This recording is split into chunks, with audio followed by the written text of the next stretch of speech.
Go ahead and get going on this. We'll go ahead and call this Sandy City Council meeting to order. Please join me for the Pledge of Allegiance.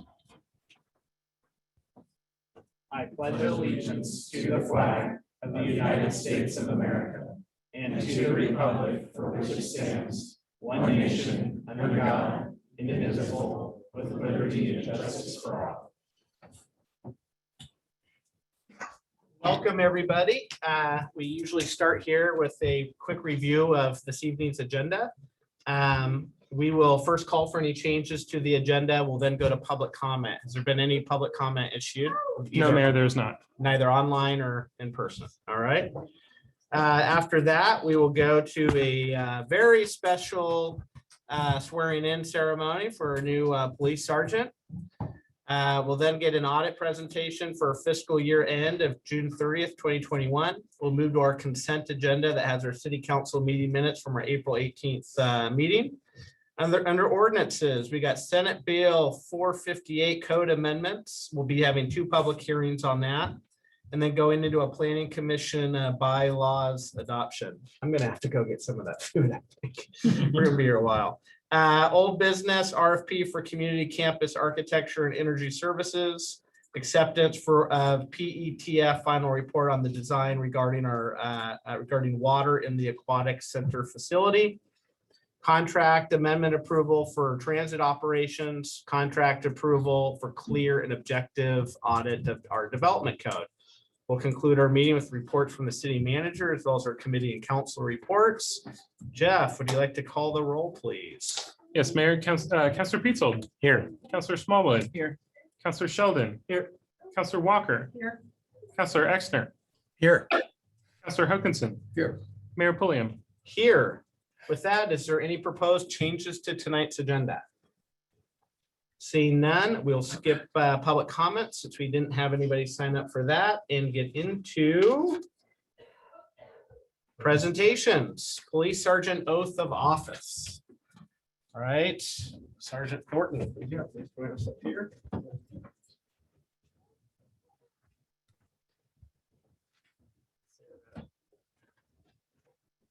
All right, please raise your right hand. Does anyone want to come up here and stand up here to take video or pictures from family? Okay, anybody would like to join? Any family members, please feel free. I know. It's a great view if you want to try it. All right. I, Garrett Thornton, do solemnly swear that I will support the Constitution of the United States That I will support the Constitution of the United States, and the Constitution of the State of Oregon the Constitution of the State of Oregon, and the laws therefore. the laws therefore, And I will faithfully, honestly, and impartially faithfully, honestly, and impartially discharge the duties of police sergeant discharge the duties of police sergeant during my continuance therein during the periods therein to the best of my ability. to the best of my ability. So help me God. Congratulations.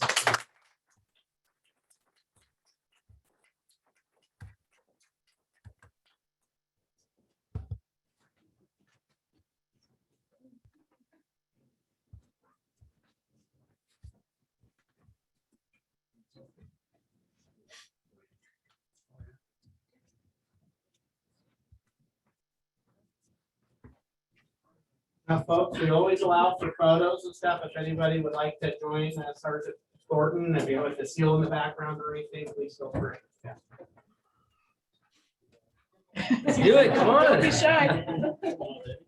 Back up.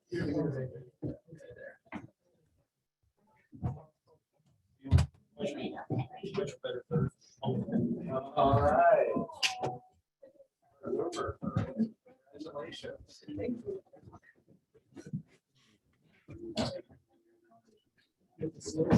Yeah, I can see.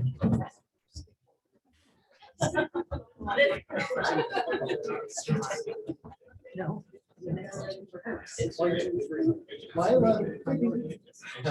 She's still the show.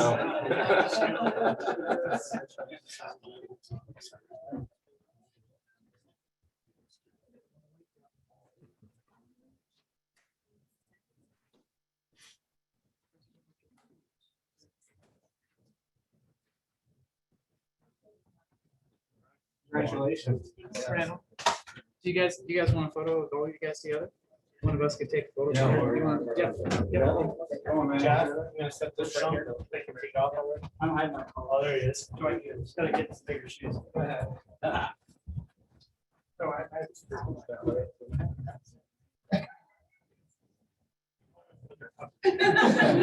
So 1, 2, 3. Supposed to say freeze or something? Thank you, guys. Appreciate it.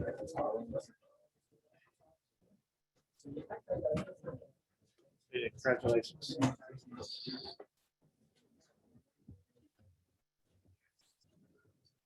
Thanks, Mayor. I'm here for, man.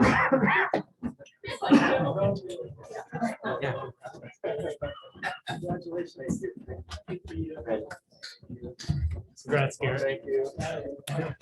Me too. I feel like you were just here. How long ago was it? 4 years. That was close. Okay, yeah. Congratulations. I was gonna say, you're so older. That plays great. He'll be there. Don't worry.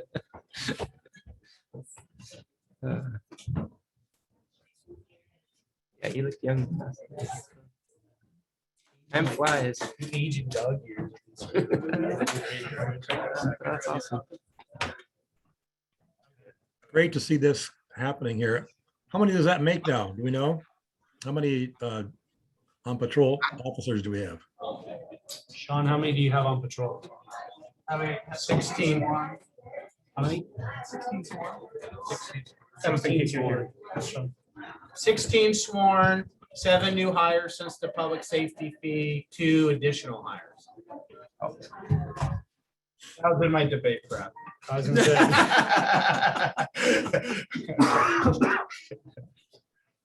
Great job. now we can talk about the audits. Yeah. Yeah, they didn't want to Yeah, start the right. audit. House bill. Stuff.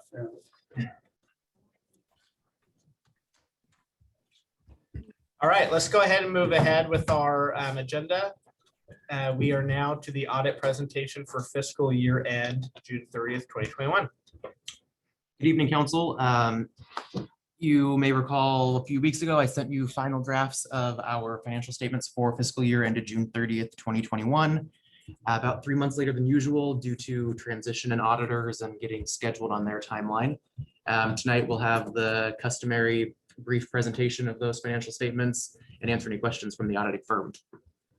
Tim Gillette from TKW, our auditing firm, is here this evening, and I will turn it over to you, Tim. Great. Thanks a lot, Tyler. Good evening, Mr. Mayor, City Council, everyone else. Great to be here. I am Tim Gillette. I'm an audit partner with Talbot, Corvola, and Warwick, usually just referred to as TKW, here to present the annual comprehensive financial report. It's a big document, 134 pages. I found the best way to do this is if we just go through it page by page by page. No, just kidding. Want to see if anybody was paying attention. I'm going to go at a very high level pretty quickly. Happy to take questions as we go through the process if anybody has them. But yeah, I will go quickly. If you're looking at it on screen, the first part that's actually ours. Let me back up a second. This is a big document. The part that belongs to the auditors is actually very small. We only have a few pages in here. Most of the rest of this is Tyler and his staff and all of the work that they do, and we appreciate that and couldn't do the audit without them. Our part starts on, if you're looking at on screen PDF page 13, numbered pages, it's page 1, the independent auditors report. We go through a bunch of stuff about what we do, what management's responsibility is, what our responsibility is. The good part's down there at the bottom of the first page. The part you really pay us for is to give our opinion. And the important part there is that we say the financial statements present fairly in all material respects the respective financial position of the city. We take a lot more words to say that, but this is a clean opinion. The official term for it is an unmodified opinion, the kind you want to get from your auditor. Our report actually goes on then at page 2. We talk about some of the different parts of the I'm going to call it the AC for the Annual Comprehensive Financial Report.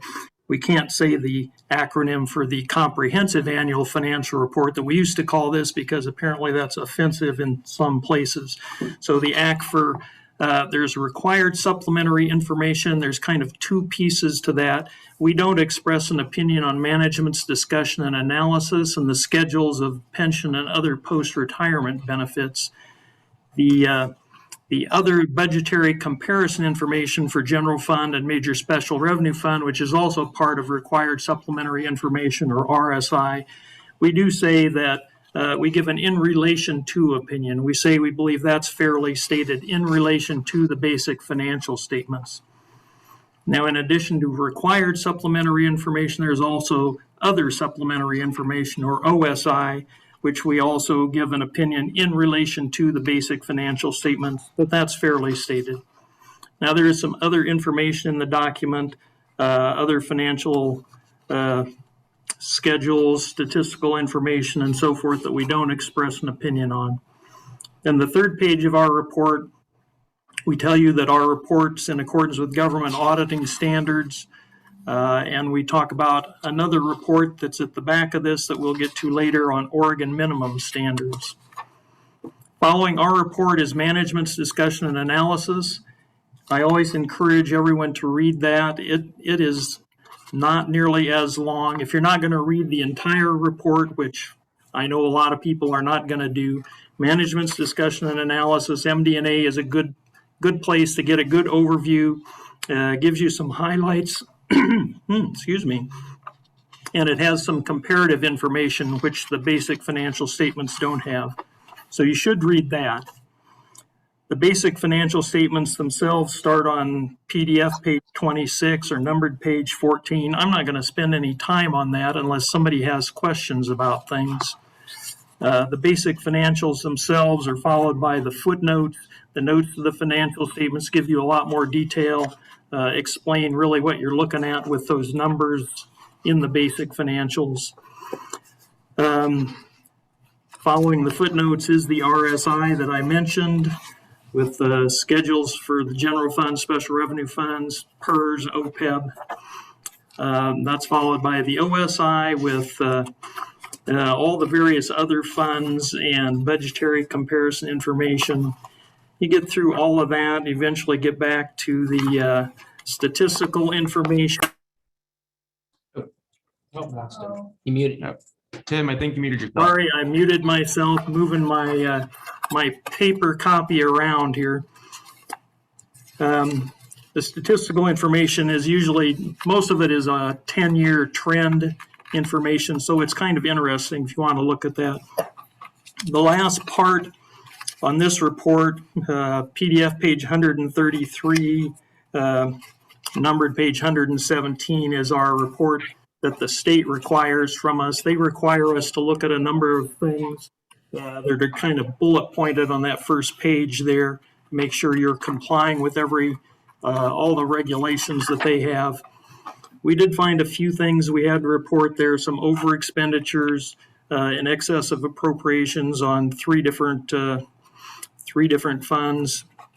I wouldn't call that a big deal and not all that unusual, but we do have to report it. So that's my very quick overview of the ACFR. And again, happy to answer questions on any part of that. We still have 2 more reports to go through.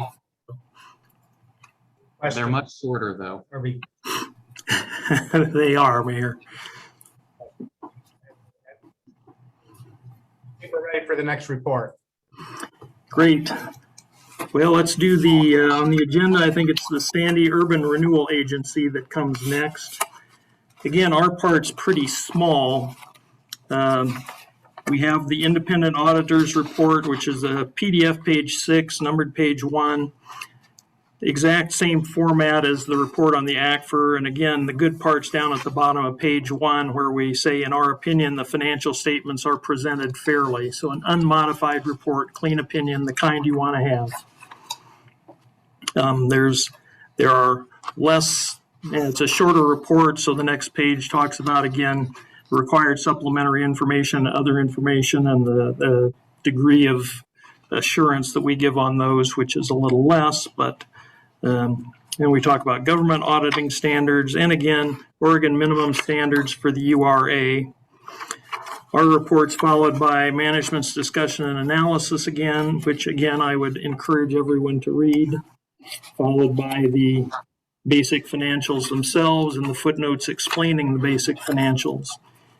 And then we get back to on PDF page 22, numbered page 15, our report on compliance in accordance with government auditing standards, where we found no instances of non-compliance. So a perfect report there. And then the Oregon state regulations follows that with, again, those bulleted things that the state asks us to look at, and no items to report there. So again, the best kind of report you could get for the URA. And if there are no questions on that, I will get right to the single audit report, which in some ways is, well, let's say it's a very important report. Single audit report is what's required by federal regulations for if you have federal expenditures in excess of $750,000. And it's what we do there is very highly specified by the feds on what we have to look at, how much we should look at, et cetera. And there are two reports. They look similar, but they're a little bit different. You can think of the first one, and again, it's PDF page 3 or numbered page 1. It's really on financial reporting.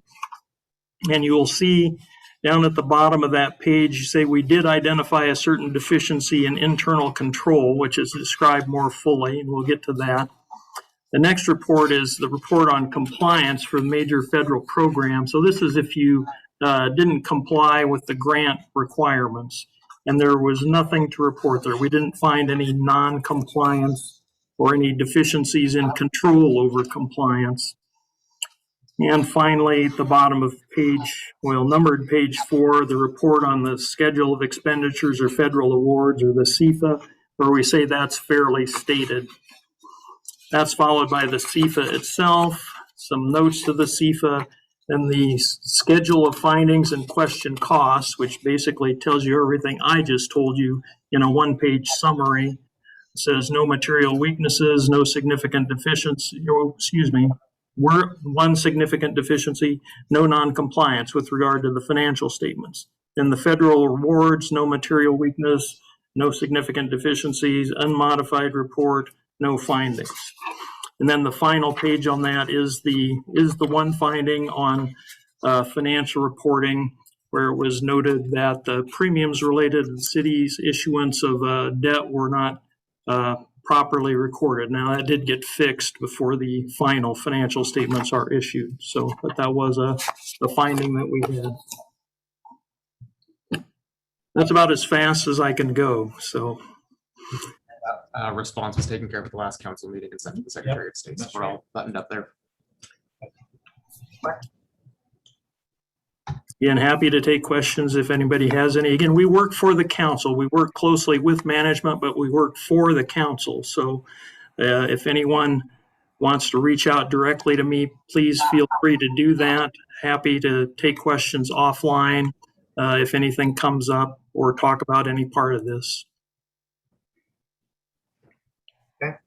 Is there anything that we should be asking you? Well, I suppose there are always things that you could be asking, but in general, I'd say no. We didn't find any big issues. Tyler and his staff are very cooperative, very helpful. You can get into all kinds of policy questions, I suppose, but that's outside of my area of expertise. So, not going to comment on anything there. Thanks. Well, thank you very much for your presentation. Appreciate it. Sure, happy to do it. Look forward to seeing everybody again. Not in May next time, a little closer to normal year end. Yes. All right. Have a nice night, Tim. Thank you. Great. Thanks, everybody. Good night. Thanks, right. council. Thank You you, may have Tyler. some deja vu in a few months when we do this again, but we'll be back on a more timely schedule for the upcoming fiscal year end. Sounds good. Thanks, Thanks. Tyler. Appreciate it. Let's move ahead to our consent agenda. If there's not conversation or questions, I'll entertain a motion.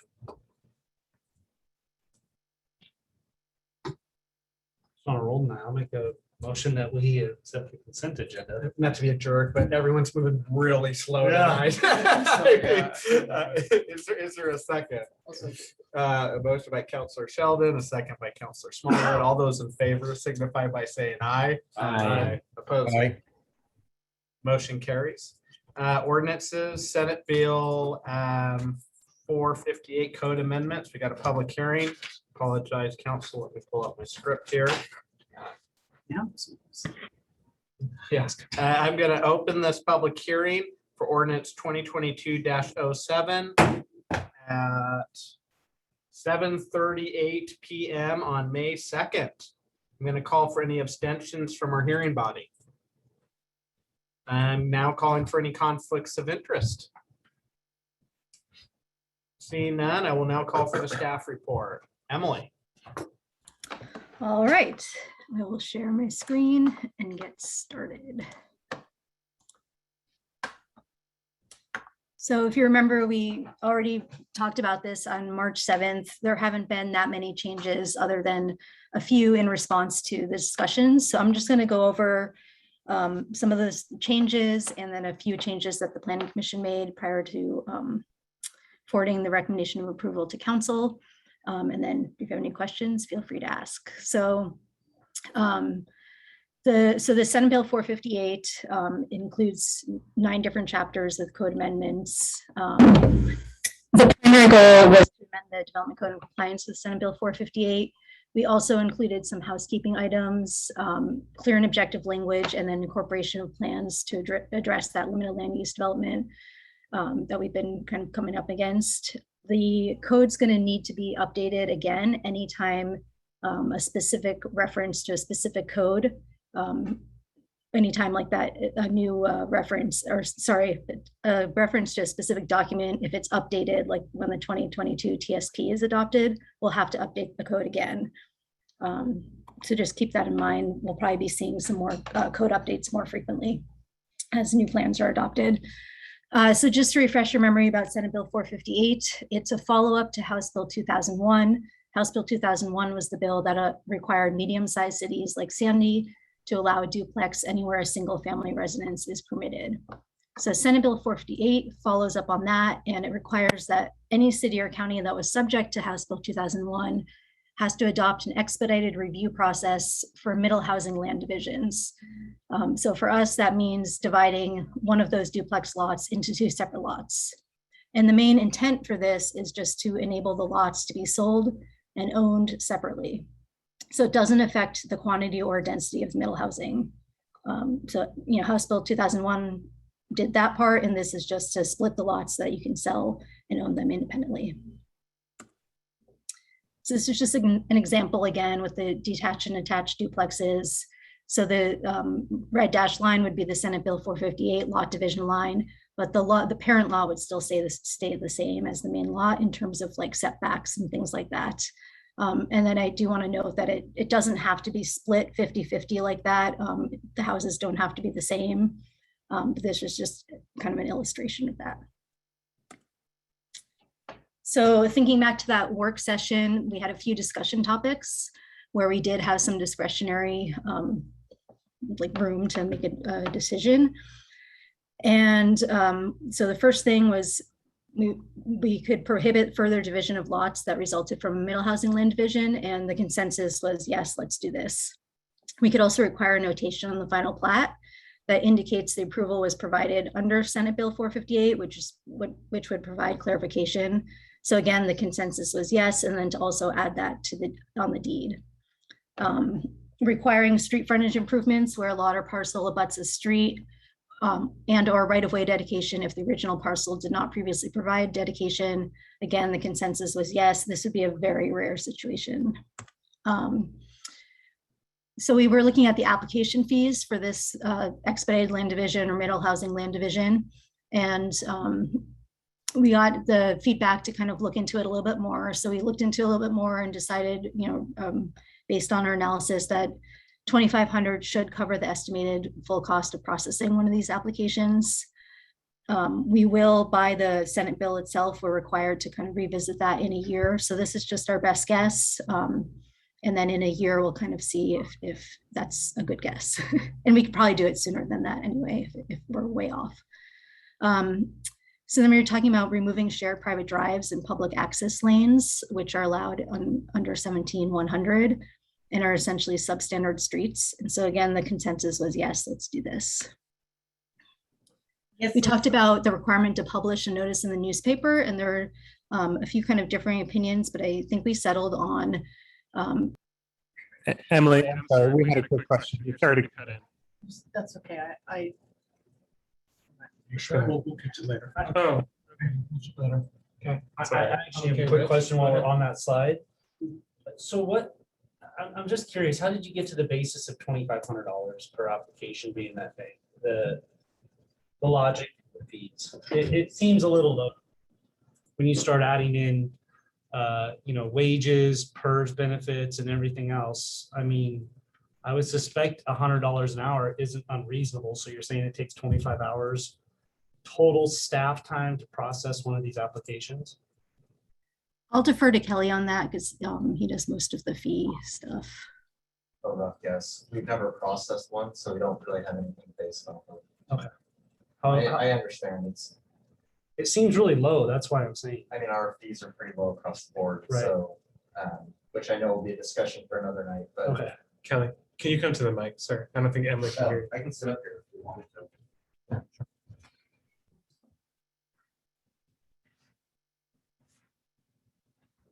Yeah, so currently we only charge about, I think, I don't want to misspeak, but I think it's around 1,100 for a partition, which is probably like one of the lowest in the state for a city over 10,000 people. So right now we're really low. We're going to be proposing an increase to that. So when I was kind of thinking about the cost, I was thinking about, because this is like an expedited process, I didn't want to charge a little bit more because it's kind of, if we get a bunch of them at once, then it's kind of an all hands on deck thing. So, but I agree. I don't know if it's 100% accurate or not. It's just our best guess at this point. When do we suspect, and I'm not going to go too far off top, last question, but when do we suspect, Jordan, that something will come before us to get these fees in a line to probably where they should be? June 6th, is that the second? Calendar is off by a couple years lately. First Monday in June. Counselor. Thank you.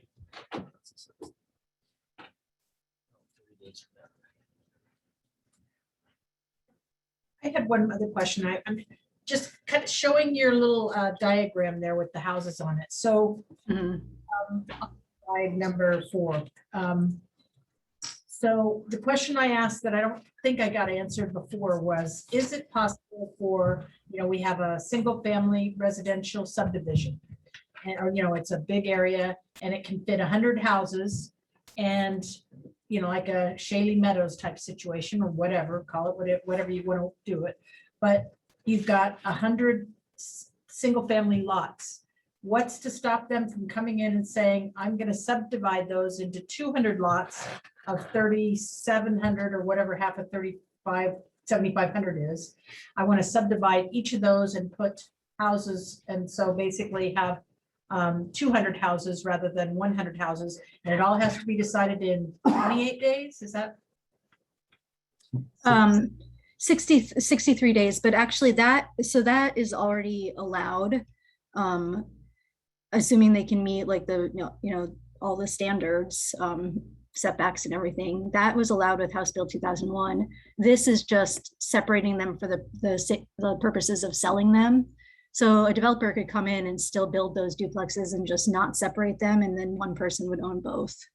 So this is not changing the number of units that can go in a subdivision or on a lot, I guess. But so this can happen, right? Is what I'm understanding. So now all our SFR can just be 3,700 minimum lot size. Senate Bill 2001. Yeah, with House Bill 2001. Yeah. duplexes. This is, like Emily said, yeah, this is allowing the division now of those properties. Right. I think to answer your question, yes, it could happen. I think we're seeing at least with like Shayla Meadows, like they know right now that they could be proposing more duplexes. And I haven't seen one yet. I'm not going to say that they won't, but how they're situating a lot of the houses in the lots, it's going to be very difficult to do a lot division in the future. Not saying it can't be done, but at least Lennar, I don't think they're seeing it as like much of a market to have a bunch of duplexes Well, yet. and that's the thing, there has to be a market. for Yeah, that. there has to be a market. Now, I don't want to, but on the flip side, I will say, I think we will see some subdivisions that will take full advantage of these new rules. Yeah, I mean, Yeah. and when we say we don't have a market for it, I think when you're talking attached duplexes, there isn't a market for it. And I think that's actually a tool to kind of slow this down a little bit, or maybe, you know, whatever you want to call it. But when we allow detached, basically 2 single houses and taking a lot and dividing it and making 2, you know, smaller houses, my experience from sitting here for 30 years, watching what the developers do is they put in as many houses as they can possibly fit in that's allowed. And so now that they can do detached duplexes, which in my mind isn't a duplex, because I always grew up with shared garage or shared, you know, common wall and stuff in the duplexes I lived in. Yeah, that's my concern, is that that's what we're going to see. And I'm going to go on the record and predict that that's going to happen here in Sandy. And we're going to wish we had just required attached duplexes. So if that person isn't living in a detached place and they can't afford anywhere else to go, where are they gonna live?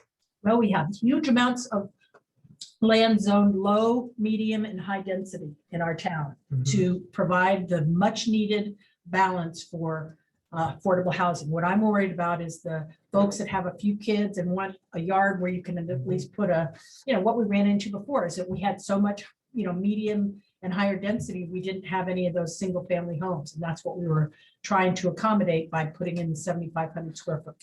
I will say those, when you look at development and people purchasing homes, when they have their own space and their own property to upkeep, there's more pride of ownership. You are able to stay a lot further away from some of the high density, you know, entry housing and stuff, and some of the kind of the poor ramifications that come from that. I just think that we need to, I'm with you, and I hear a lot of what you're saying, because we want to be able to detract too much of this development from happening. I just think at the same time, though, is if we allow that kind of a development, maybe that's what we get, right? And it's almost like, be careful what you ask for.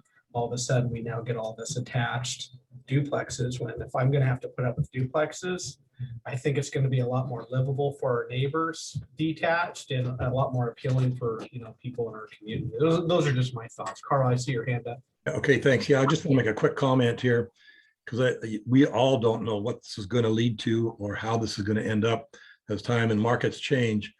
We're as busy as any other office in the city of Sandy in terms of multi-family and stuff. And even though the subject has come up many times, most of the developers, most of the owners, people who are doing that kind of work, who would do that kind of work, are really not looking at the new stuff. What they're looking at is the older houses with the larger lots.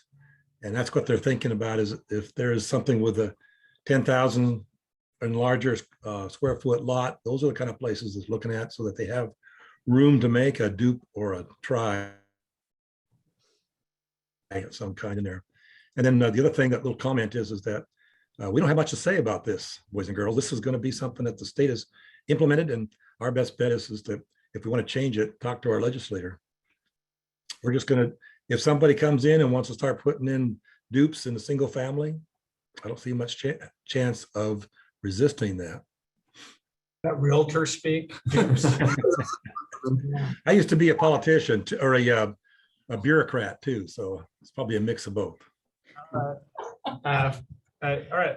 Are we okay to move along with the presentation? Okay, great. Emily, please proceed. All right, so for the newspaper notice, we had kind of landed on potentially publishing just a shorter legal notice, or something that's more general, which since we're not required to post it, that's totally fine. We can do that. And then we also talked about posting it to the city's social media account. So that's reflected in the code changes. Currently, our code talks about noticing distances with excluding street right of way, which we found that the title companies don't seem to be able to do. So we were just, proposing removing that. And so the consensus was to do that, but to just leave the distances as they are, which is what's happening now anyway. So elevating all applications to the highest number procedure for review. So this is like if they come in with a type 2 design review, and then maybe a type 3 special variance, everything just gets elevated to type 3. This is typically what happens anyway. We just kind of needed to make it more clear and objective. So the consensus was yes.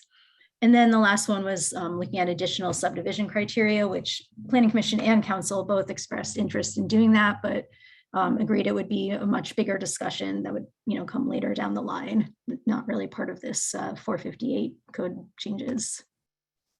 So the Planning Commission had a public hearing at the end of March, and they forwarded a recommendation of approval to Council, but made 3 edits to the code we brought to them.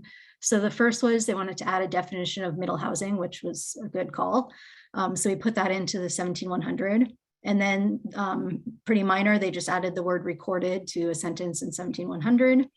And then they wanted to clarify the subdivision criteria related to the Bornstead Village overlay or other specific area plans to make it more clear that it would only apply if the proposed subdivision was located in that specific area plan area. Emily, before you move along, Mhm. is it okay to comment now, or do you want to wait till the end? You can comment now. I'll go back to the previous slide. Cottage clusters is not a typical real estate term. Has that got a definition to it? I'm assuming, I think I know what it is, which means a number of houses clustered on a piece of property, but do you have like numbers? What's the definition? I don't have numbers, but you're correct. It's sort of more like, and there's a bunch going in Portland, I know, but It's no fewer like, than 4 detached housing units per acre with a footprint of less than 900 square feet each, and that include a common courtyard. That's from the ORS 197, so. okay. So it's defined there. I missed that. Okay.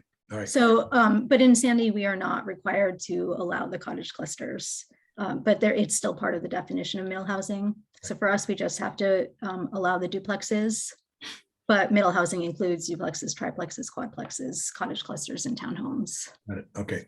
Thanks. So the timeline, so the deadline for us to adopt the Senate Bill 458 related code changes is June 30th. If any city that has not incorporated the middle housing lot division standards into their own development code by that date will be required to just use the language in the state law. So our recommendation is actually to split this into 2 different ordinances. So that was based on the feedback and the discussion we had at that work session on March 7th. So we have quite a few housekeeping modifications in chapter 17100 that are not related to the Senate Bill 458 modifications in that same chapter.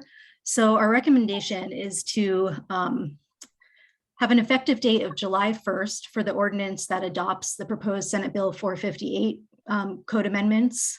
And that's based on the deadline that we have to adopt it by, and then also when the city's new fee schedule would take effect.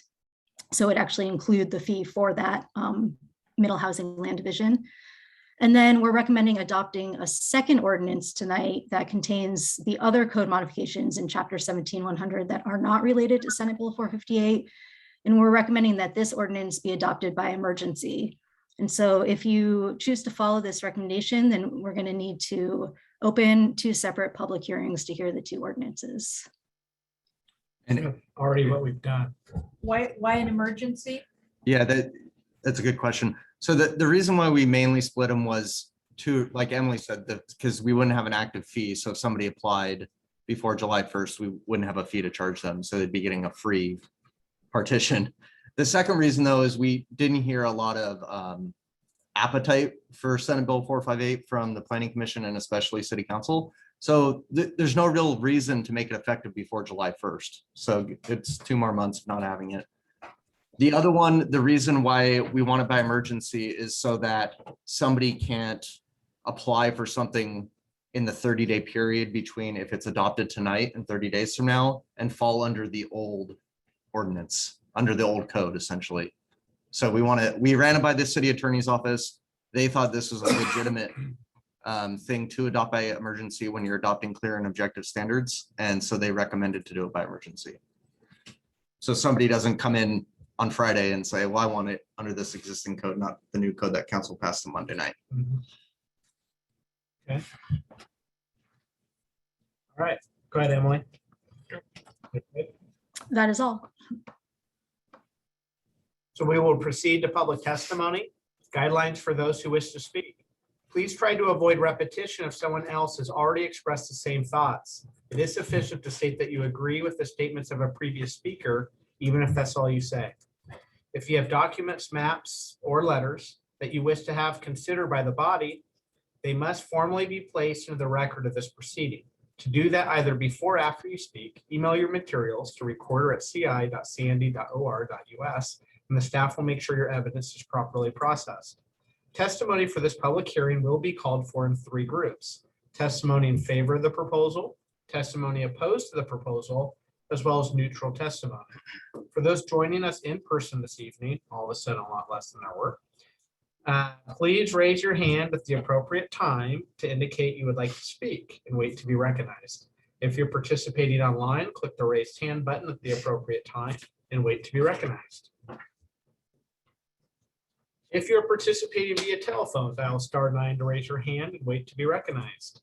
I will call on each person when it is your turn to speak. Each participant will receive up to 3 minutes to testify. Jeff will let you know when you have 20 seconds remaining. Our council rules require each person to state their name and address for the record.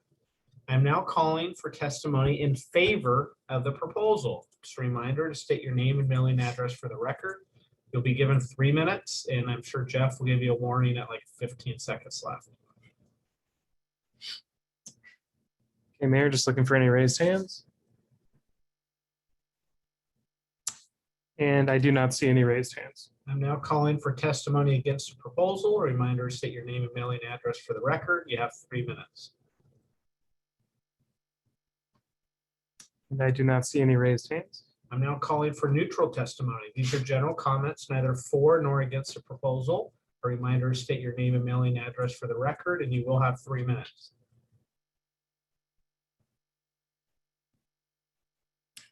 Come on, Andy, why don't you get up here and say something? I don't see any raised hands, Mayor. I'll now call for the staff recap and recommendation. Emily. Well, considering there wasn't any testimony, don't think I have anything to add. Thank you. I will now call for a motion to close this public hearing. Make a motion, we close the public hearing. Is there a second? Second. Motion by Councilor Petzold, the second by Councilor Sheldon to close the public hearing at 8 o'clock on May 2nd. All those in favor signify by saying aye. Aye. Opposed, nays? Motion carried. All right, discussion. Question. Okay. The current, and I'm kind of going back to page, let me get to where the code is. It's like 17, you know, the descriptions in 17.28. You know, basically, single family residential has a maximum of 5.8 units per acre. True? I'm gonna, For the Bay zoning district, yeah, yeah, SFR is 3 to 5.8 units per acre. Right. But they can essentially double that, and that was allowed under HB 2001. but it says on here, you didn't change that. Yeah, but HB 2001 clearly said that any city that has density. Doesn't, it still says. Yeah, but we were advised by our attorney's office not to change it. Because if we increased it or decreased it, then that would have an overall effect On the density. on the density, but it would have nothing to do with HB 2001. So then you can double it again. So we're saying that we can still only have a maximum of 5 point, what's the number? You can have 5.8 single family homes per acre, or you could have, would that be 11.6 duplexes? But that was changed last June. That has nothing to do with today's ordinance. I'm just confused because that's not what it says. I realize that, but the House bill said that whatever the density says in any municipality zoning codes, Double. it can basically be doubled for the duplexes. Even I though believe in 1730, I think it is, we have, there is like an exception of some sort that says duplexes are not counted towards the maximum density. So essentially you could think of it as like the 3 to 5.8 is setting the number of single family lots. And then on each lot, you could put a duplex. Correct. Good thinking, because I can see how that could quadruple. Yeah, quickly. the state mandated that. Yeah. Yeah, no, it's, I I appreciate still that. don't understand how it applies. Our code clearly says, you know. Because per the House bill, they can double it, so you. So it doesn't matter But what we're it making says. changes to our code to comply with the House bill. But, yeah, but, so, We're actually not. We're making changes to comply with the Senate bill tonight. right, Okay, whatever. well, But so Kathleen, let me see, Kathleen, let me see so if we change it, right? Then it can be doubled again, so that if we leave it where it's at, it can only be doubled from where it exists. right. That makes sense? Or did I Well, just make if you it had worse? a comment in there like, except, you know, it's 5.8, except unless it's a duplex, then I can understand that, but. But that's because per the Senate bill, they can take that number and double it for a duplex. Which is why Whatever's we in have your to code. Label the easement so they can't do it again. Yeah, so if you want to do a density change, I would recommend looking at that through the comp plan process, but I would not use this process to look at that. We would want to hire somebody to look into that, and we would have to get acknowledgement and approval from the state of Oregon to change our density. I'm sure they'll get. And then my- Exactly, that'd be very difficult. I'm sure the direction that we want to go is the same direction they'll want us to go. Correct. My second question just has to do with a lot of the changes, like on the 100, 17, 100 street standards classifications. It appears like we're trying to incorporate a bunch of stuff that I thought was already incorporated as, you know, references to our TSP and all. As far as ADTs and things like that, average daily traffic counts. And I'm on page like 90 of 147 on the handout, just to get everybody on the same page. So, you know, there was a lot of stuff here that I kind of didn't really understand what the, you know, what these changes mean, and do they get us where we want to go with, you know, all the S bills, the Senate bill stuff, I get that. But some of this other stuff that's kind of being done under the Yeah. separate one, emergency, whatever, I'm kind of not clear that, Separate here. what all they do or don't do. Yeah, so that they mainly, primarily, they're trying to achieve two things. They're trying to either make the code more clear and objective so that we hopefully get less of those arguments from land use attorneys. And they're also trying to incorporate different master plans and documents by reference. So a good one is actually on page 90 of the PDF, where it says the 2011 Transportation System Plan, chapters 3 and figures 6 through 13. And that is an attempt so that an attorney comes and says, I don't know what transportation system plan you're talking about. And we'll say, well, it's the 2011 one as expressly incorporated into this development code. And then they'll go on to say, this was a recommendation from our attorney's office. They'll go on to say, well, what parts of that document are you talking about? And in this case, we would say chapter 3, figures 6 through 13. Okay. And so Spencer and Chris, both at Barry Elser and Hammond, have said, this is the kind of language we have to adopt so that we can try to deter that argument, and then that sort of thing appealed to LUBA. And so it's our best guess at this point of trying to incorporate as many master plans as possible. And in cases where we're referencing them, using chapter, you know, and verse, or whatever you want to call it, exact figures or tables and everything. So as Emily said, as we re-adopt, like hopefully it'll be adopted this year, the 2022 Transportation System Plan, we'll have to go back into our code and update all that every time, which is a total pain, but And so like, just to give you, page 74, Kelly, and again, a lot of work went into this. I really appreciate all that. Under number 3, and this kind of came in last meeting that we had. The proposed street layout, and the new word is provides collector and arterial streets substantially as depicted in the 2011 City of Sandy TSP. Whereas before it said is consistent with the street pattern adopted as part of the comprehensive plan or an officially adopted city street plan. So does the word substantially, that seems not clear and objective in my opinion. We asked that as well, and actually, I will defer to Chris Crean right now because he gave us a good answer that he can probably give you as well. Thank you, Mayor Pulliam, members of the council. I absolutely understand where you're coming from. This is fairly new territory, and there are some places where it just simply is impossible to be precise with mathematical precision. And so we are trying to be as precise as possible while still allowing some flexibility. You may be familiar with ordinances or resolutions, more likely a resolution that authorizes, for example, the city manager to sign a contract in substantially the form attached as Exhibit A. Right. So what that means is you cannot vary a lot from the form that is provided or attached. Substantial completion is a term of art within the construction industry. So substantial compliance or substantial performance, substantial completion are all terms of art within various aspects of the legal profession and recognized by the courts. Consistent with is a term that has been found historically throughout zoning codes and that LUBA has found not to be sufficiently clear and objective.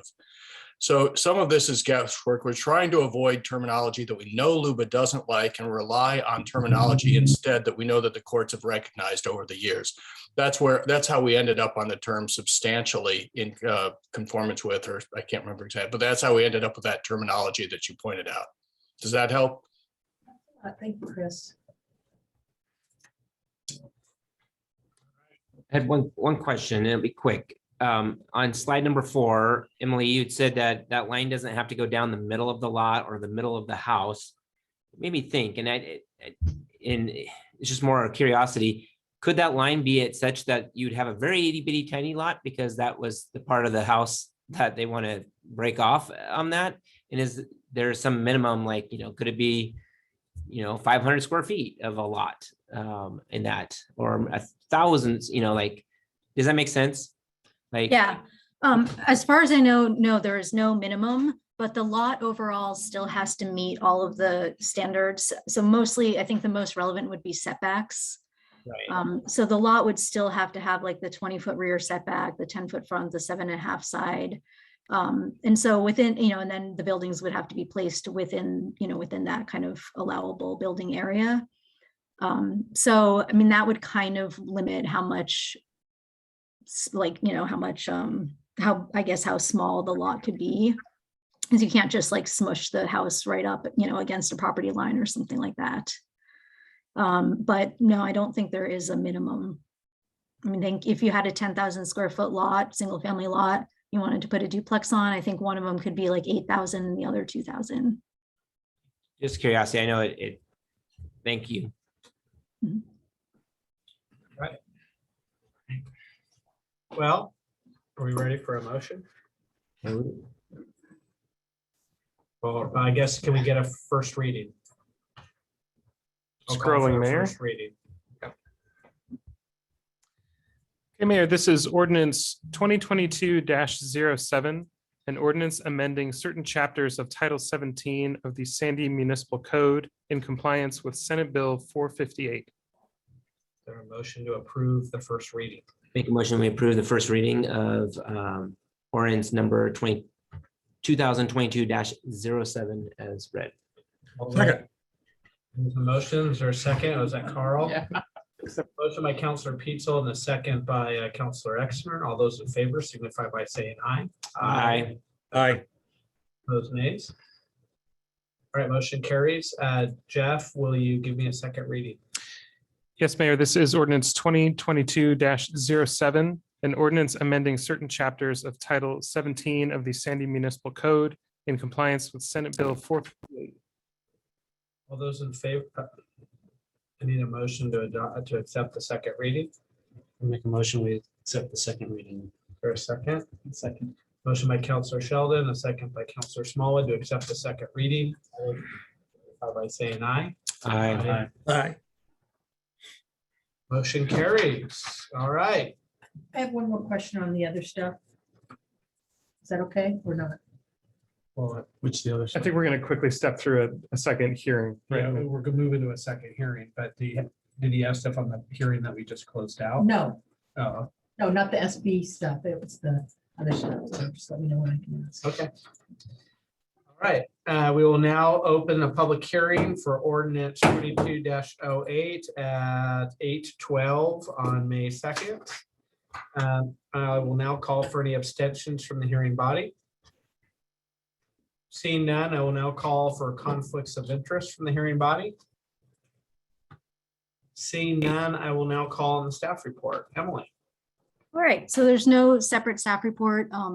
This is just the second part where we were recommending that the changes that are not related to Senate Bill 458 in chapter 17100, which is our land division chapter, we're recommending that those be adopted by emergency so that they become effective today. Are there any questions before I jump into public testimony? Is there, it doesn't appear that there's any, you referenced the TSP very well and as I noticed wastewater and all that stuff, but there's been no reference to meeting the Parks and Trails Master Plan. It should be in there. Yeah, well, for partitions, because there's two separate review criteria. we Yeah, have to like do. I'm on page 79 where you've got all these things about. Oh, that's because you would have to start on page 119. Because that's the second ordinance. This staff report has both ordinances in it.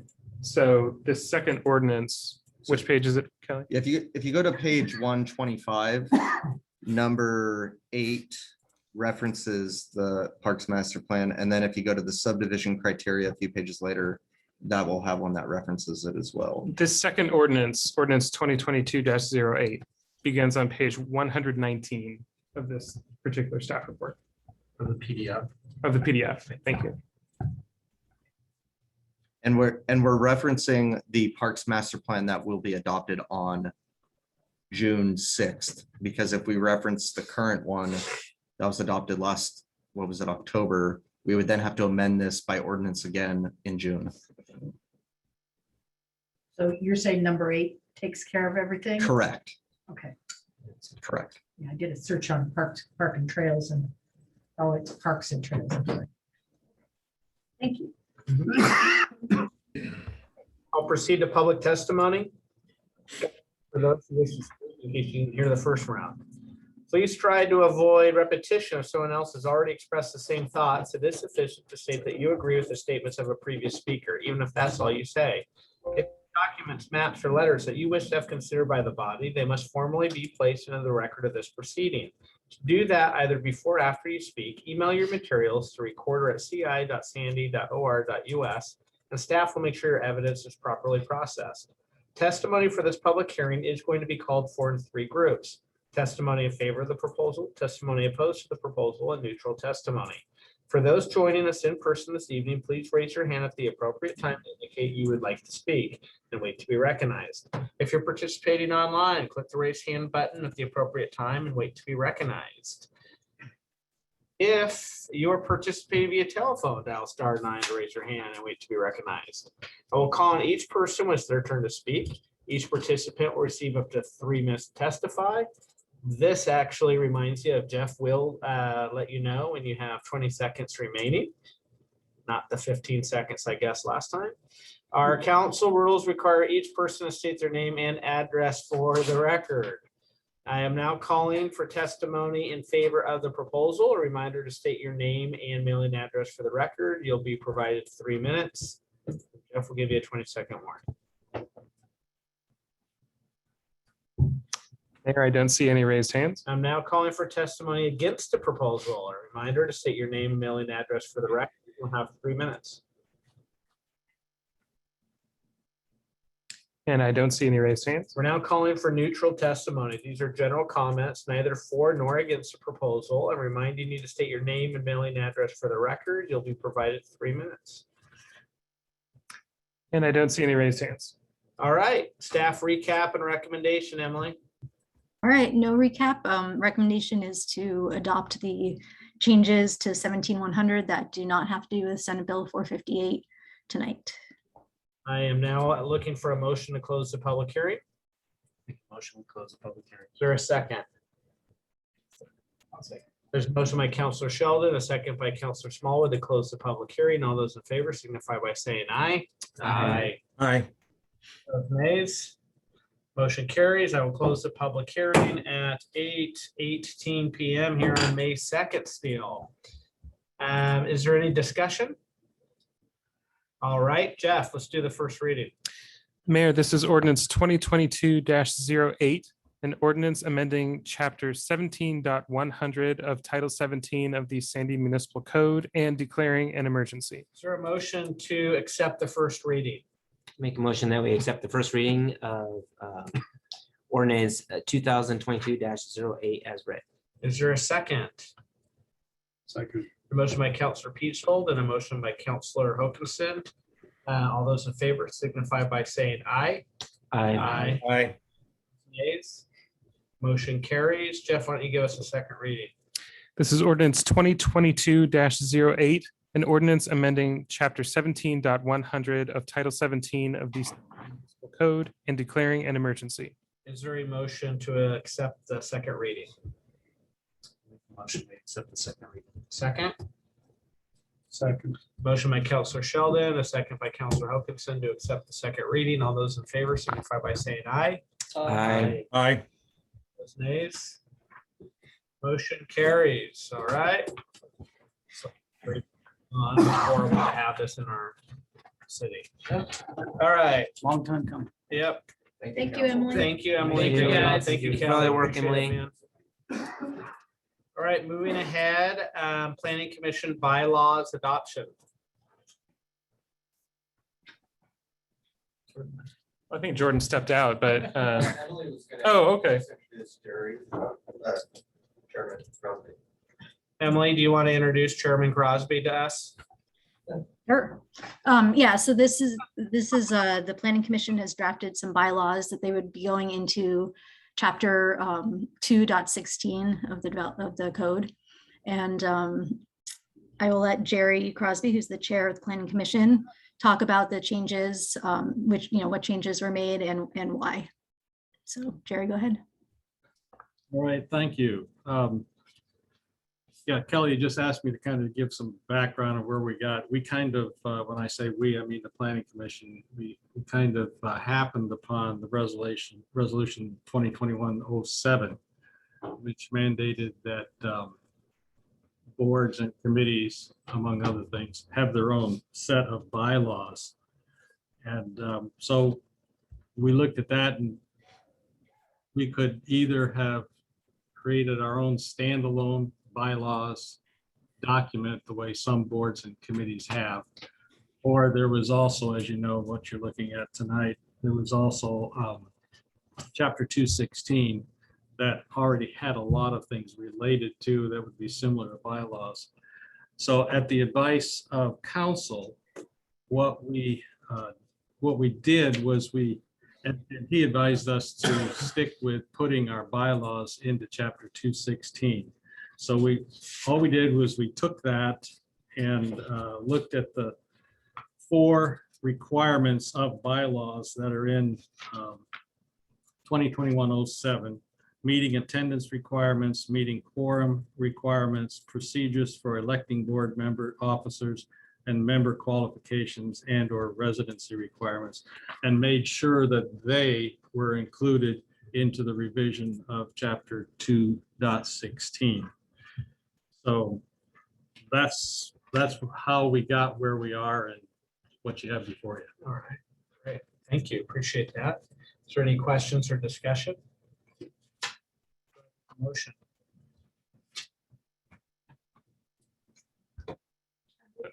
First reading of Sure. ordinance 2000.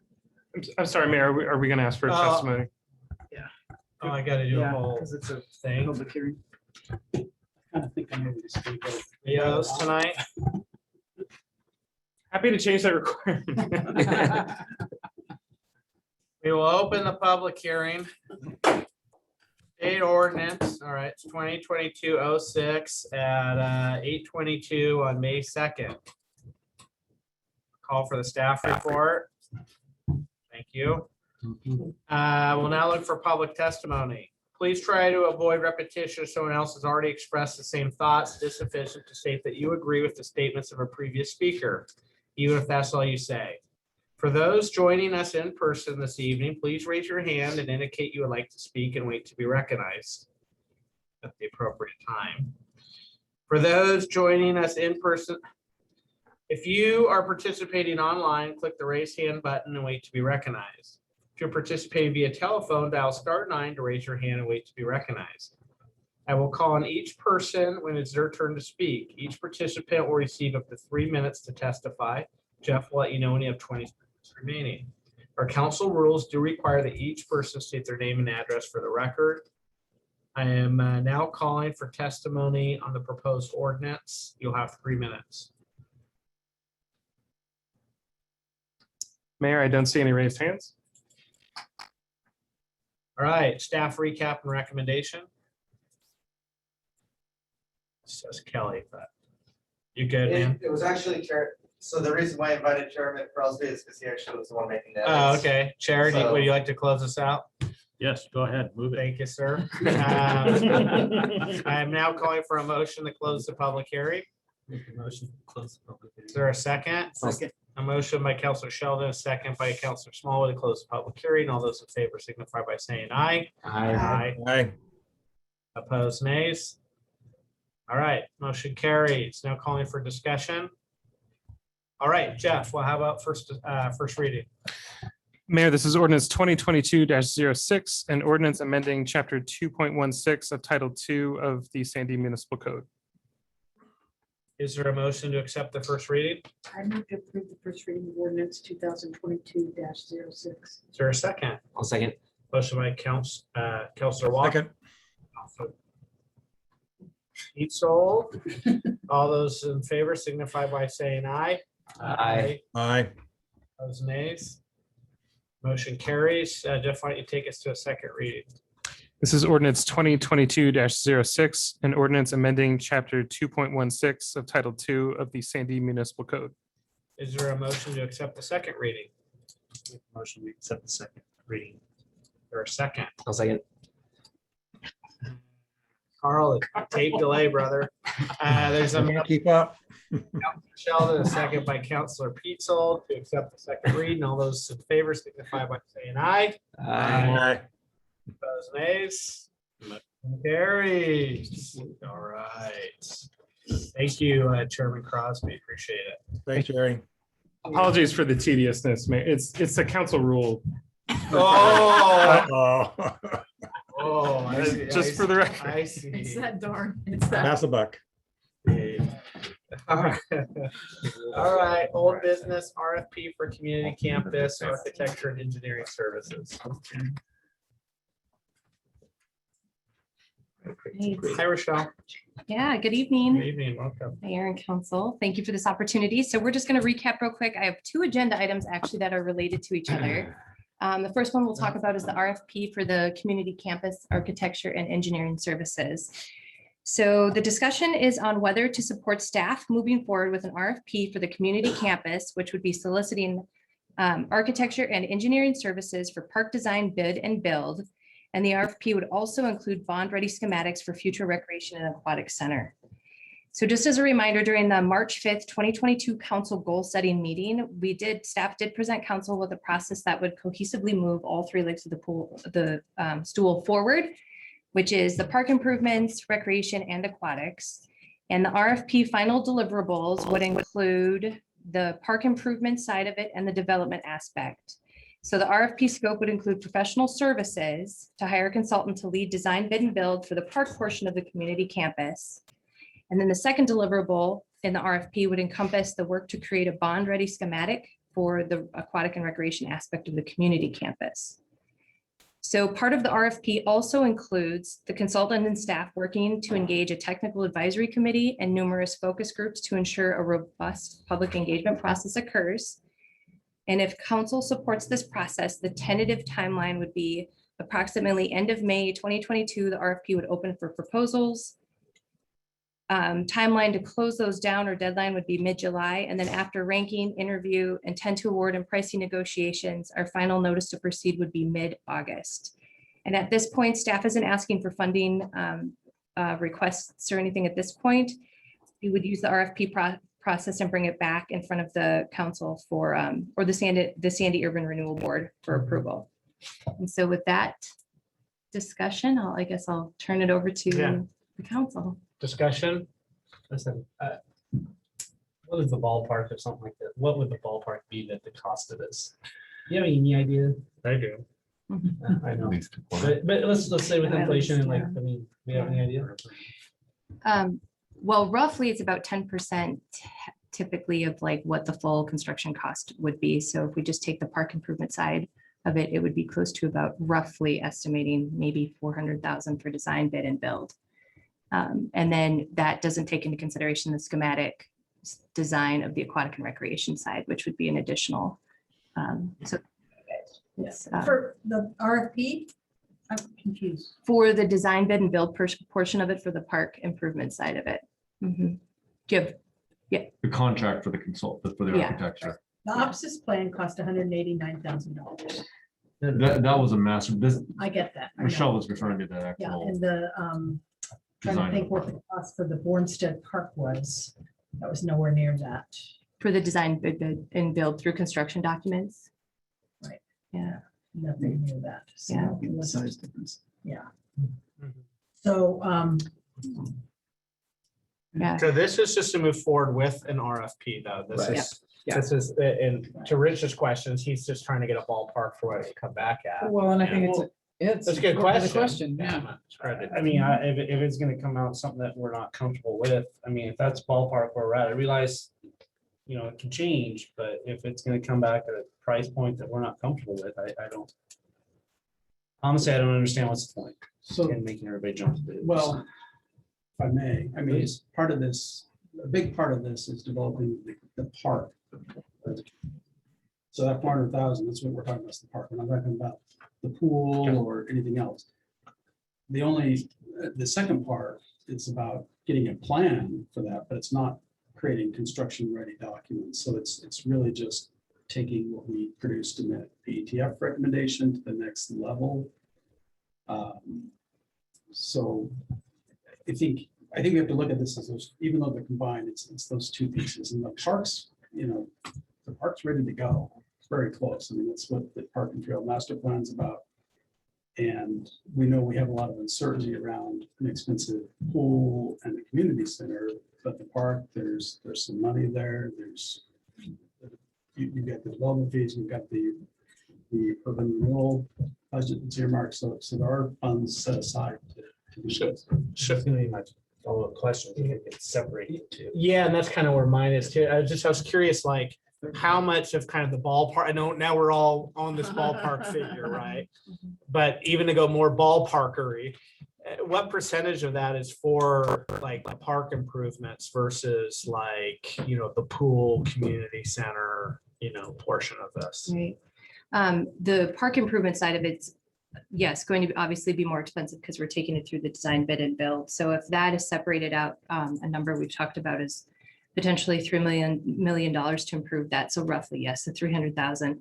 If we were to separate the schematic side of it, I think the latest quote that OPSIS had given us was 74,000 to complete that work, if memory serves, which was the second portion of it. So, and that was on top of work they had done for the pool exploratory task force. So I don't know if that answered your question, if that's a ballpark. So that Figure. number, the 74,000, OPSIS gave us that, right? So that's 5 years old now? 6 years old? No. Is that a guarantee or is that a Several months recent ago. number? Yeah. That's a recent number? that's a recent number. And I hope Okay. I'm close on that. Don't quote me on that. No, that's- Yeah, that's that's fair. pretty, we're not, we won't hold you to it. Okay. Yeah. So I'm sorry, so roughly What? 325 for the parks. 400 for the parks is what she said. Roughly. It's 10% of construction. So if Yeah. we're thinking If we about separate $3 them. million. Standard asked about separating Yeah, them out. separating them And out. so she gave a little different number. with So we're the talking about separation. 325 for the parks, another 75 something for the aquatic. Roughly, community very center. ballpark. Very yeah. ballpark. Yeah, yeah. Okay, I'm gonna say that is not really, so here's kind of the challenge that we're having here is that if you were to kind of say, well, we want to develop that park, I mean, it's not a $3 million park. Now, if you want to, yeah, it's not a $3 million park. And the way that I think that we need to be proceeding is it's got some, for example, like the pump track. Those are $350,000 for what we're looking at. Is that right? I've got it on.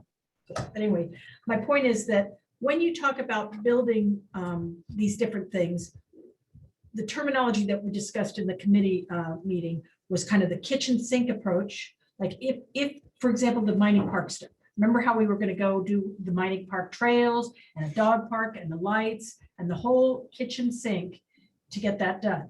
And we had a bunch of grant money. And what happened was we bid it out and it was like 3 times more than we had estimated. And that's because instead of just saying, hey, fence contractors, we want a dog park over here, and hey, trail constructors, we want these, trails put in, we kitchen sinked it.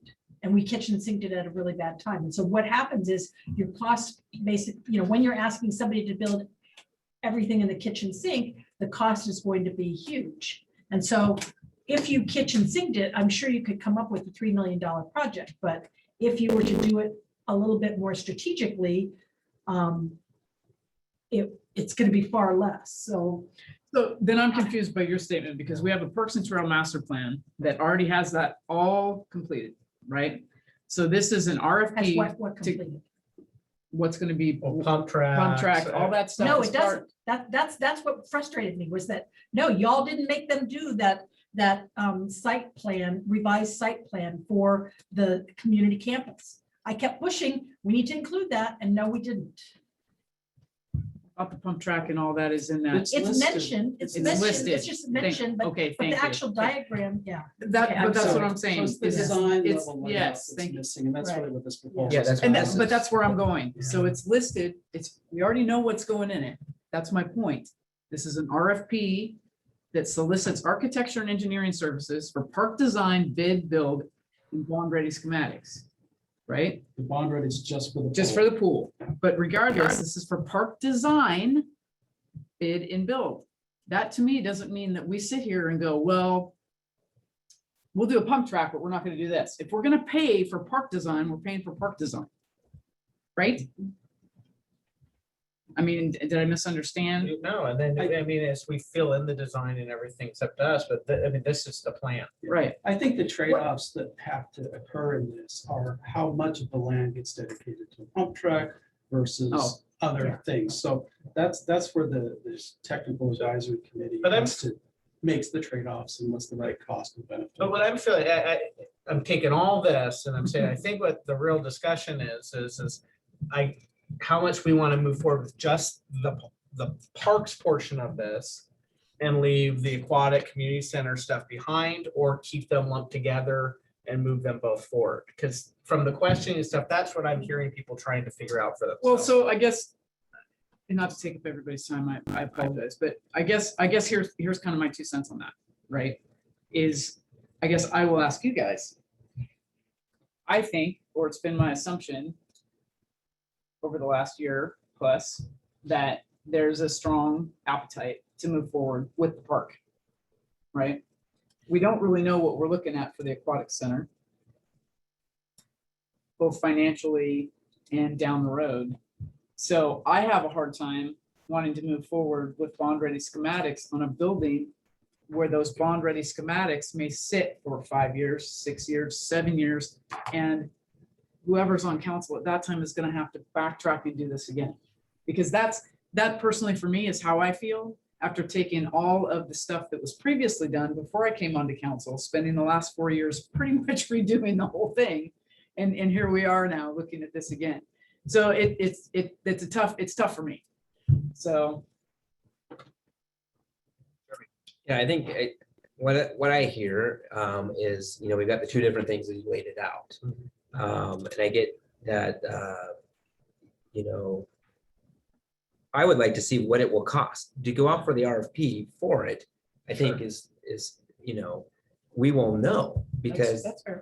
the last time, we just know the cost of roads and the cost of this and that and everything is just increasing, like blowing our minds how much they're increasing, right?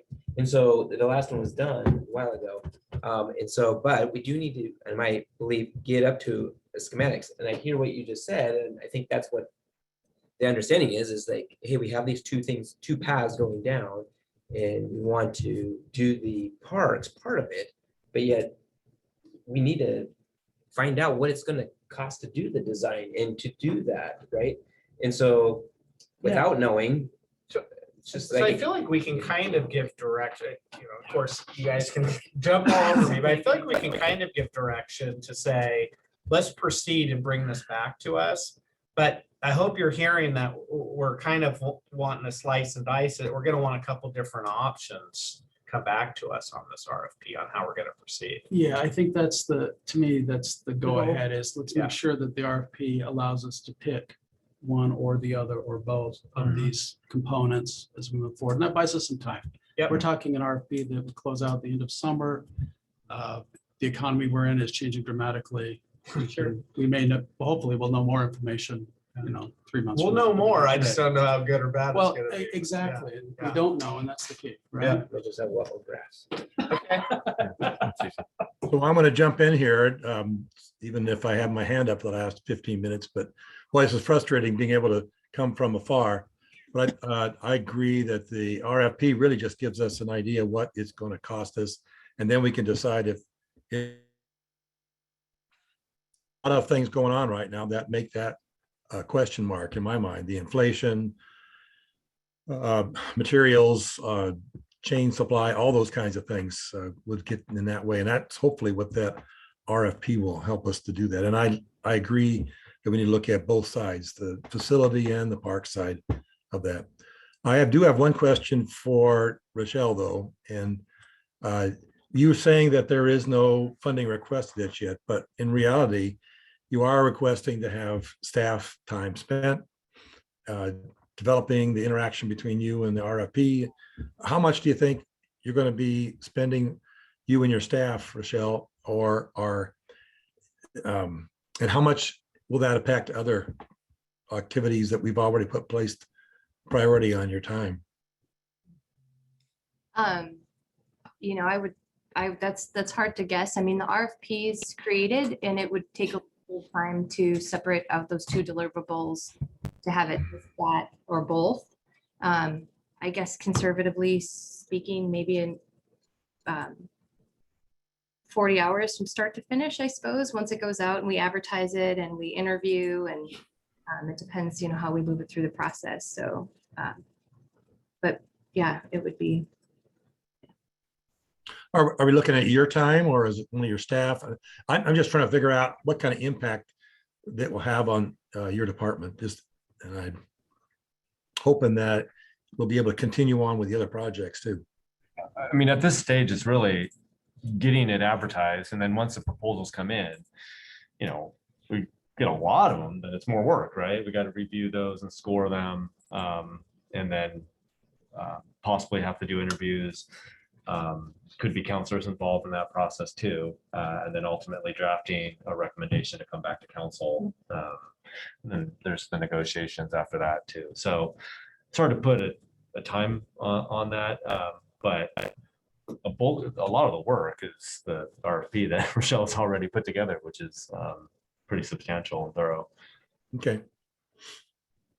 And thank you, Rochelle, for putting all that work in that Yes. RFP. Sorry, we're not here picking it apart. No, we're not picking on, We're not at all. just trying to figure all this out. So thank you for your time and hard work. please understand the last several years. That's we've been nothing to do through. with you. All right, I think you got good consensus there. You want to move forward onto the next item? Yes, thank you. Yeah. Okay, so yeah, that leads into the next item, which talks about formally accepting the Pool Exploratory Task Force final report. And then a discussion around the decision regarding the water in the Aquatic Center facility.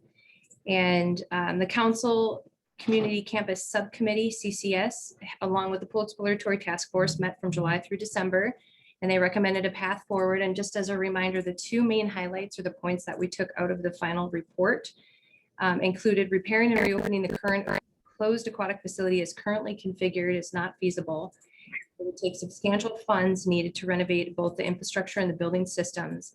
And then secondarily, the second point would be from the report that constructing a new aquatic facility somewhere else on the campus property. So according to the work and the findings in the final report, staff suggests the most fiscally responsible choice would be to have a discussion around draining the pool in the old aquatic facility. And this will save on some expenses, recovering costs that would otherwise could be allocated to other city operations, programs, and services. And so there are two questions before the council tonight as far as formally accepting the Pool Exploratory Task Force report. And then the second discussion would wrap around if to approve staff's recommendation as far as to drain the pool in the old aquatic facility. So with that brief report, I'll turn it back over. Yeah, open for discussion. Any questions or concerns about the report? Just the savings, are they annual or biannual? Biannual. Okay. All right. I mean, I'll just say, we are where we're at with this project. I would reiterate, I think both our community and our council's willingness and ongoing efforts to try to find swimming, recreation, and aquatics for our community. But this is really just the next step in kind of an aging facility and what we need to do to be fiscally responsible for our community. As much as it pains me, I mean, I feel like I'm pulling the plug on somebody on life support here, which is really what we're doing. But it's time. This one's not savable and we got to figure out another plan. And I would add to what you said, Mayor, it's about safety. And that we can't lose sight of the public safety part of swimming and pool. It's more than right. The sporting activity and health parts, but safety. So with that, I move we formally accept the final report of the PETF and authorize staff to drain the water from the pool. Is there a second? Second. There's a motion by Councilor Hilkinson, a second by Councilor Exner. All those in favor signify by saying aye. Aye. Aye. Nays. Motion carries. You should not follow my sword. All right. Thank you, Michelle. Thanks. All right, moving forward in the agenda under new business. Welcome, Andy. We'll have a conversation about transit operations, transit contract extension amendment. Welcome. Thank you. Thank you for having me in front of you tonight, council and mayor. I wish that I was coming in front of you with better news. I'm about to put you between a rock and a hard place for transit. What? I know, Again? I know. You've been our favorite. For several years now. My favorite status. Bailing everybody else's budgets out. So you probably read in the staff report that, just to give you a little background, we currently contract with MV Transportation. The way our contracts work is every 5 years, we go out for an RFP. Even if we're very happy with our contractor, we sign a contract that's good for 2 years typically, and then we renegotiate every year for the last 3. I've heard it between others tonight that the times that we are in are causing costs to go really high. And we started negotiating in early January, late December. We sent them a letter to say we'd like to continue with this contract and we'd like to start the negotiations. So we had a lot of back and forth about price. We did realize right away that the costs were going to go up. Immediately, the conversation started at the city of Sandy paying about $75 per revenue service hour. So every hour that we're out. Conversations went back and forth. We talked about raising wages. I'm sure you've seen on Facebook, we have a real driver shortage and a real problem right now. I'm sure you read it in the Sandy Post as well. We've done a lot of surveys. We had a presentation at the Oregon Transit Association board meeting recently about driver wages. Essentially, they need to go up. You can work at a restaurant for about $19 an hour. So, you know, who wants to come with a professional CDL and drive a bus for about the same? So the conversation then started about a rise in wages, and the county and MV and Sandy kind of settled on where we thought those wages should be. Along that process, I also requested an individualized budget, which you see in my staff report, because I really wanted to get an idea of cost of Sandy with Clackamas to show us that where our cost savings were by going into the partnership. In that process, it really did become very clear that the county was going to be paying significantly higher. So they don't have the same revenue hours that we do, so to spread that cost out. So about 3 months ago, we found out that their cost would be $86 a revenue service hour instead of the 60 plus that we're at right now. And the county said absolutely not without an RFP. To summarize, we had more conversations. The county was out.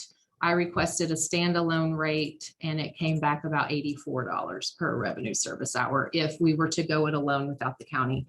And I should also add that the county also pays us a little over $1,100 a month for our employee support, because we are very heavily involved with their service on a day-to-day basis because they operate out of our facility.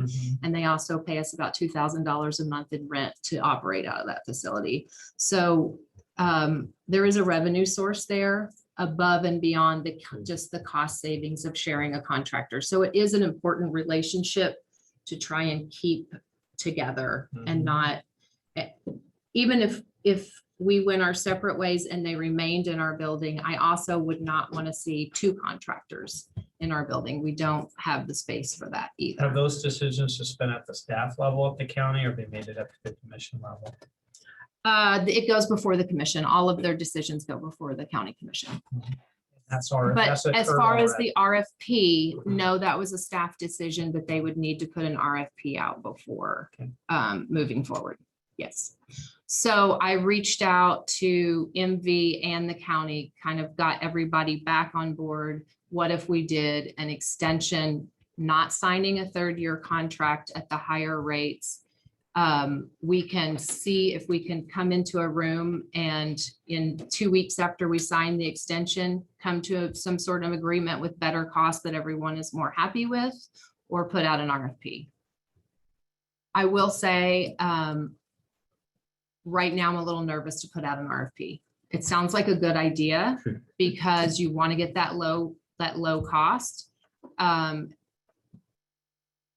It's not really the environment that we're going to get lower rates bid back to us, would be my worry. I do know of several other agencies that have gone out recently and come back at $100 and higher as their price. And I can also tell you, we look at Canby quite a bit. We have about the same service hours, et cetera. They're already paying in the high 70s and moving into the 80s in July. And that was an RFP that they did a year ago. So I would like to try and get the county back on board. Obviously, I'm looking at $74 and I think I can find the funds. I put a grant in today and I'm pretty sure we'll get it to cover those costs, keep the county on board and see where we are, 6 months from now. Hopefully we've ironed out a better agreement that they're happy with as well, and we can move forward. But that would have to happen really quickly because the RFP process is so long and involved. Feels like we just did this. I mean, COVID Yeah. time is lost, but it feels like we did this like 18 months ago or a year ago, whatever. Royjoy Rojoy, yes. Royjoy was that. And Mhm. just looking for another company that would respond. Was it only two? Like this one? We had three. Mhm. And it was just a difficult process in that. Now, hyper inflated, excited with what's going on in the market today. And I know that you're in a tough industry. I know. You compete with the school bus drivers because I hear from the other side going, hey, the city or, you know, other people, you can go make money more over here. And there's only so many people willing to drive a big bus with lots of people on it, right? Like It's really hard right now. Absolutely.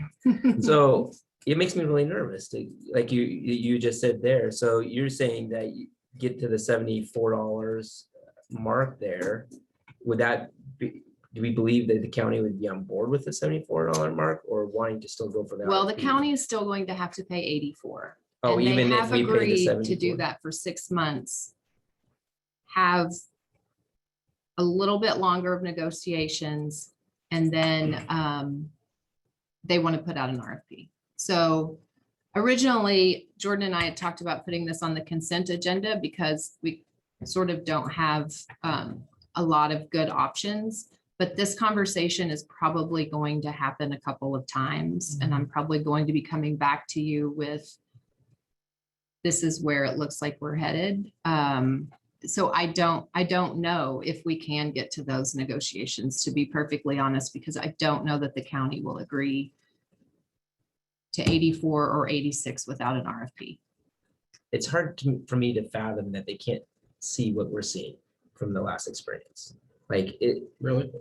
Yeah, really. Yeah, it's really, because I know that there's other pieces in the county that they're at, but I agree with both of you. and I agree with you, Don, too. There's what should and there's what is, right?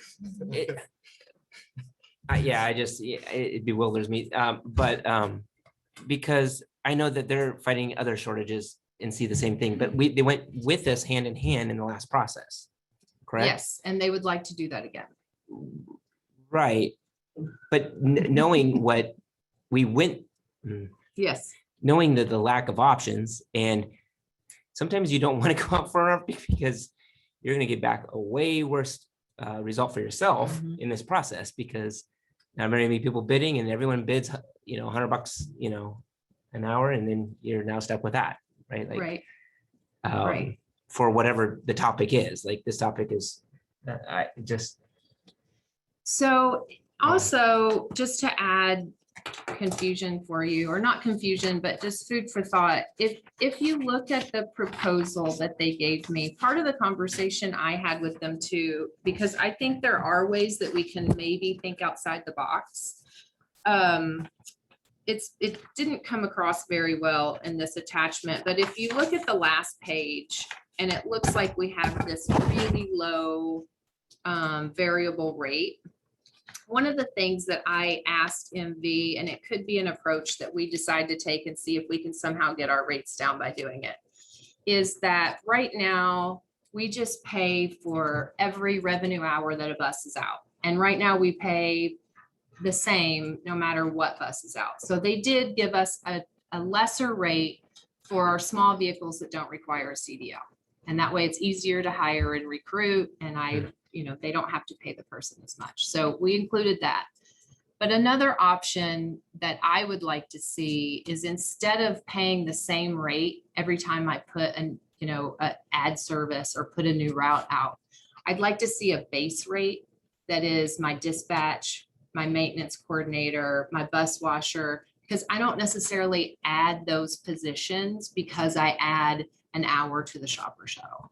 So one of the conversations, and that's what they were getting to with this last number, but what they think is a base cost and what I think is a base cost is not the same. So it'll take a little bit, but we could start to operate differently and start charging differently. And so that's another avenue that I'd like to explore, just to see if we can't find a way in the next contract to shave off some costs. one of the things I'd also like to look at is we haven't had a maintenance coordinator since Christmas. He retired. And so that's still in my rate. I'm still paying for that, but I haven't had a coordinator. And there's nothing in the contract. I mean, they are kind of covering the job. So there is an argument of, well, it's getting done. But I'd like to also include some language in there for that. You know, if something's not filled within a certain matter of time, then that comes off the line item. So there's a lot of conversations I want to have, but I'm out of time to have them because unfortunately, no one came to an agreement other than, yes, we would all like to continue to try, but not at these rates and not for the full year. So are they not able to fill it because no one's applying and no one's doing Yes. it, or is it because they don't want to fill it? Yes, and I will say that these wages do, it looks like we're jumping a lot from 1853 is our hire right now to 22 if you have a CDL. And it's not as high if you already work there, but just in the time that we said, everybody came to an agreement and said, yeah, we're gonna try to sign this. They have posted advertisements at these wages and they have hired 3 people and tomorrow they're interviewing a maintenance coordinator that's just sat with no applications At the new since rates? Christmas at the new rates. Yeah. So- These rates are ridiculous. Yeah. Yeah. Just trying to So hire we- myself. This is just, it's crazy. Yeah, so it is proving already successful. And we've always had really quality drivers. I'd like to keep it that way. I will add though, even at these rates, the people that are applying do not have CDLs. And MV is training them to get a CDL, which is more expensive now because they put some new rules in place in February than it used to be. And so even at these rates that are being advertised, they're not getting people with CDLs. They're still having to train them.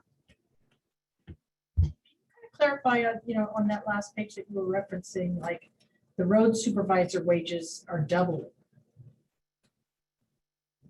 It's going from 51 to 102. And so, I guess I'll go back to my basic question is, I get we need to be paying these bus drivers more to be able to keep them on. And we need to, you're giving everybody else like a $2.30 an hour, whatever bonus to stay on the $400 a month thing. And I get that we need to have, they need to be able to charge or, pay those people to retain them. But what I saw though, is that, it's basically what they're proposing to pay them is just like a couple, $2, $3 or more an hour. And yet what they're asking for is more like, $14 to $20 more an hour. And and it appears like some of that is just going into the profits.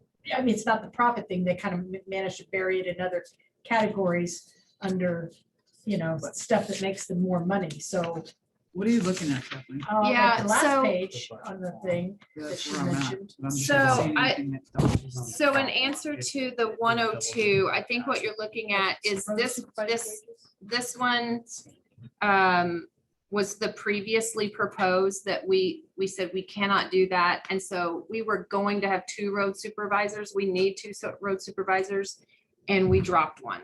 So that's why this one's double and this one's not. But you're absolutely right.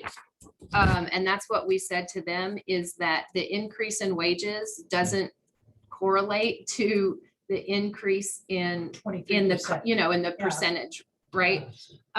Their answer was that, well, and we were gonna see cost increases anyway, right? So we were gonna already see it go from 83 to 74 without raising any wages.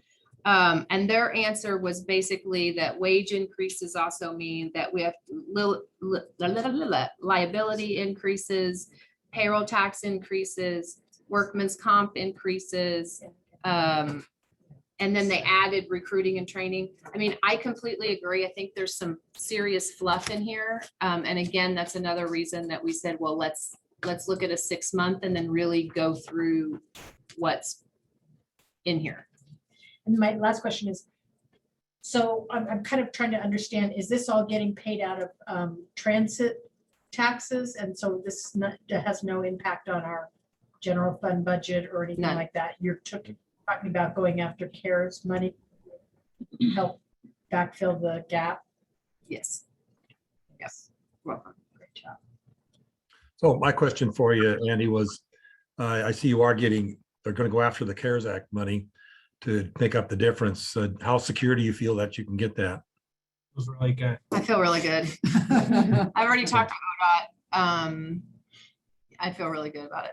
Good. All right. That only has a certain timeline on that. Right. So It it does. runs out eventually. It does. Can I ask what the long-term plan is a little bit? Yeah. So like, because I mean, this seems like we're just kind of rolling to 84, maybe more. What's the long-term plan to be feasible? Hope that things change in 6 months. Yeah, it's not gonna. Walmart. So that's a really good question. I think that there are a couple of things that we can do for the long run. I mean, we can look at other revenue sources that we haven't looked at yet, such as advertising on buses. I don't necessarily want to go that route right now. Every time I do an RFP, I also want to check to see if the city can pull the employees in-house, and if we can do it cheaper or at least the same or equal to a contractor. When the contractor rates hit the same as the city rates, I'd like to do that. Another thing that I think we could do, and the county would really appreciate it because they've been asking for several years, is what they would really like to see us do is become their contractor. So we could either do that with in-house employees or do that with the contractor, where they basically just hand City of Sandy, we are going to pay you, and maybe we increase that employee support that they already pay us. Maybe we double it. I'm not sure. It is actually, we try to base it on real numbers and real hours and Then they staff wages. When the rates go up, they don't want to pay it. That's my concern, is that the county wants all this for, they want everybody else to deliver the services, and they don't want to acknowledge, like the library, that, costs go up, and yet we're still getting the same amount of money we got 10 years ago. Not with me. I believe her. Well, I know you want to do library, give them a run for their the money. county library Right. negotiations? Yeah. But still, I would be concerned about that. Okay. We good? Do we need a motion to move a 6 months extension? Go ahead, Donnie. I move to approve a 6-month extension to the current city contract that includes increased wages and increased revenue hour costs. Second. Motion by Counselor Hokinson. There's a second by Counselor Smallwood. All those in favor signify by saying aye. Aye. Opposed? Aye. Motion carries. Thank you so much. Thank you, Andy. Appreciate it. She's ready Thank for you. every question. I think you're back up. Is this you, Kelly? Clear and objective code. Yeah. Yeah. No. Clear and objective code audit. I hope she feels better. Yeah.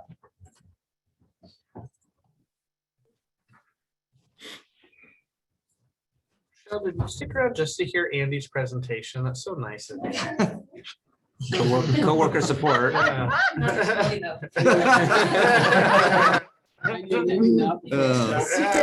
but Kelly. I'm used to it. Thanks again, Michelle. Support them. So what this is before you tonight is kind of, it's kind of to piggyback off the second ordinance that you adopted this evening, that we're trying to make our code more clear and objective and incorporate master plans by references, as we discussed. And a big part of why we're moving forward with this, I just want to say, is because of the city council and the goals that you adopted about a year ago, a little more than a year ago.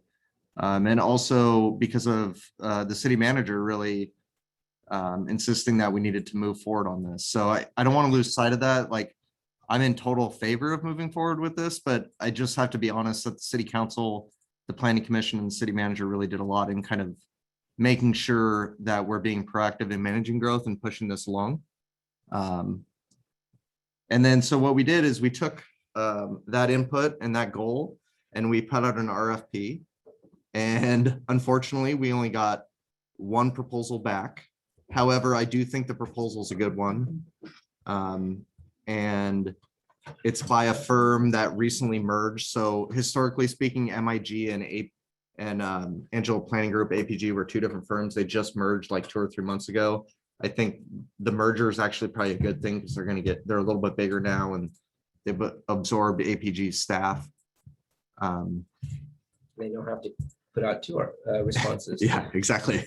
So why I only got one response, I had luckily 2 of the planners, Emily and Shelley, and then Jeff and David Snyder scored it. I actually didn't score it since I was working more closely with Wes Lynn on putting together the RFP. I wanted to be kind of just see how they scored. They scored pretty well, and we're recommending using MIG, APG.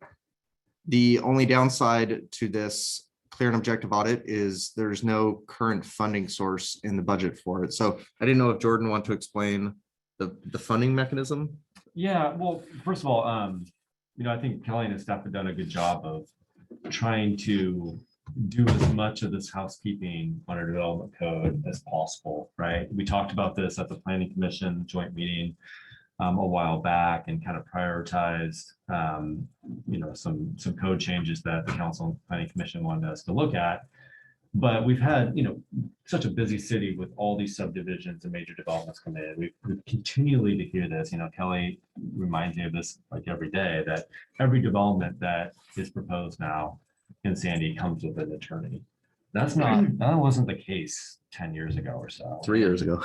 3 years ago. And every development argues it has a needed housing and are using, you heard this just 2 weeks ago from the attorney. They're deliberately using the LUBA rulings in the cases that have come since 2017, and then the state's change on the needed housing interpretation. And that really puts cities like ours in a bind where we're busy trying to update our code, but at the same time we're processing complex applications. And so Kelly, Emily's proposed changes are, I think, fantastic start on getting clear and objective language in there and adopting our master plans to incorporate them into the development code. But there's still a lot of work. We don't have a subjective path in our code, so we need to make sure that our development code is pretty ironclad in terms of clear and objective language. The easiest path forward, I had Kelly start looking at some research of getting a consultant, and West Lynn's in the middle of this project, and that's one of the clients of MIG. There's other cities doing it. We're all kind of playing catch up with this.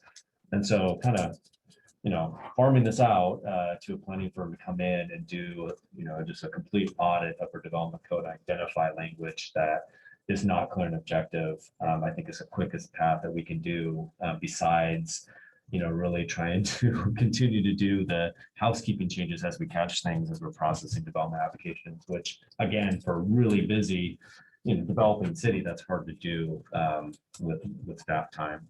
And then, like Kelly said, we didn't, this wasn't something that we budgeted for to do to bring on a consultant.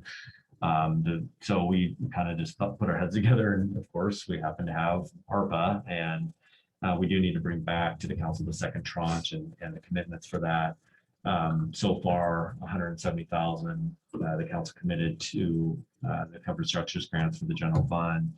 And then this would be another 55,000. And so that would give us still a little over $1 million remaining from our second tranche that we'll be receiving in August.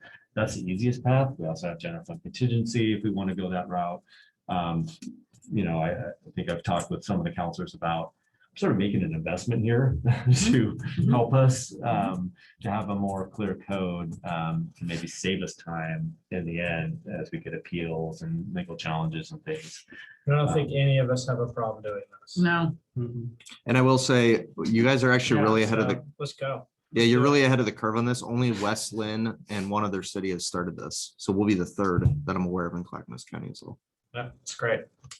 I moved to authorize the city manager to enter into an, I'm sorry, Don. I'm so Can sorry. I ask a motion? You can make the motion. Yeah, you but make if- a if motion, don't you're able to mind, ask. no, I do have please a do. question. Please do. But just for the record on just how we proceed. People can make motions Yeah. and people can ask questions in between motions and seconds. Yeah, I've just No, been it's- seconded away from my questions Yep, too no, often. and so- I apologize. Usually I would look around, but I thought we were ready. Yeah, so And I don't think care if this I is make a great. motion or not. No, I think this is great. I think we should do it. I do have a question about, we don't have budget for it. In the budget we passed for planning, I think we had 309,500 for materials, something or other. And we also had a contingency of 63,000. Yeah. Why can't we cover it? That's all. Good. That's a good question. Planning, as we talked about in the budget process, I feel more comfortable. I'm sure Carol would feel a lot more comfortable having a little bit of cushion in planning. It's always good to have a little bit in contingency, ideally more than what they have to weather downturns or other events, development fees from coming in. And then the 300,000, the majority of that, about 250, right, or 240, something like that, is the comp plan, composite plan update. So majority of the consulting line item is for the comp plan. Probably could cobble together, but it's something that we can maybe look at the end of the fiscal year if we actually need to make the transfer from the ARPA to cover. That would be my preference, is to Yeah. take it out of your department fund now, and then if we have to borrow from ARPA or other contingencies. Yeah, I just want That's to. why I argued against big contingencies up front, is because Yeah. what happens is every little contingency becomes I need an extra funding instead of eat my contingency. Yeah. To be honest, I just want to put Keller in a position of ending the fiscal year without any kind of carryover, any kind of cushion. Would we not figure it out? Well, we could. I mean, Isn't that what we're doing under what you're proposing now? It's just figuring it out later. Why wouldn't we just do that with the contingency? we can. Yeah. I just wanted to kind of plant the seed that maybe we would fill that hole with ARPA. No, I understand, but I guess it goes to a bigger question though, kind of, don't we have contingencies for things like this? And I hate the protecting of our contingency budgets. Right. That's not what it's supposed to be there for. But just so you know, my general revenues are way low. I'm coming in way low on planning applications. Oh, okay. So I do have a lot of concern with taking 55,000 out of a $63,000 contingency when my revenues are not looking very promising for that budget. So what you're saying is that you have a weak projected contingency. The first year of this biennium actually was a little bit slower than the last 2 years, the previous 2 years. It's picking up a little bit more now with some pre-apps and stuff that are out there, but it's actually coming in on The building side's doing very well on revenues. The planning side is not. And I've been told, I'll just be very honest, I've been told that there's a lot of developers with cold feet. Yeah, I would. And the rising interest rates are not helping that. Rising cost of Yeah. construction, Yeah. Yeah. Go ahead, Catherine. So I was kind of reading through the proposal that, Nick, ACI or whatever gave us. And the one thing that kind of comes through is that, they've done a lot of stuff with Hillsborough and some of those other ones. And they mentioned, City of Portland and City of Eugene and this and that. And I guess the only caution I would say is, and this is just my perception is, I don't want to be Portland and I don't want to be Eugene.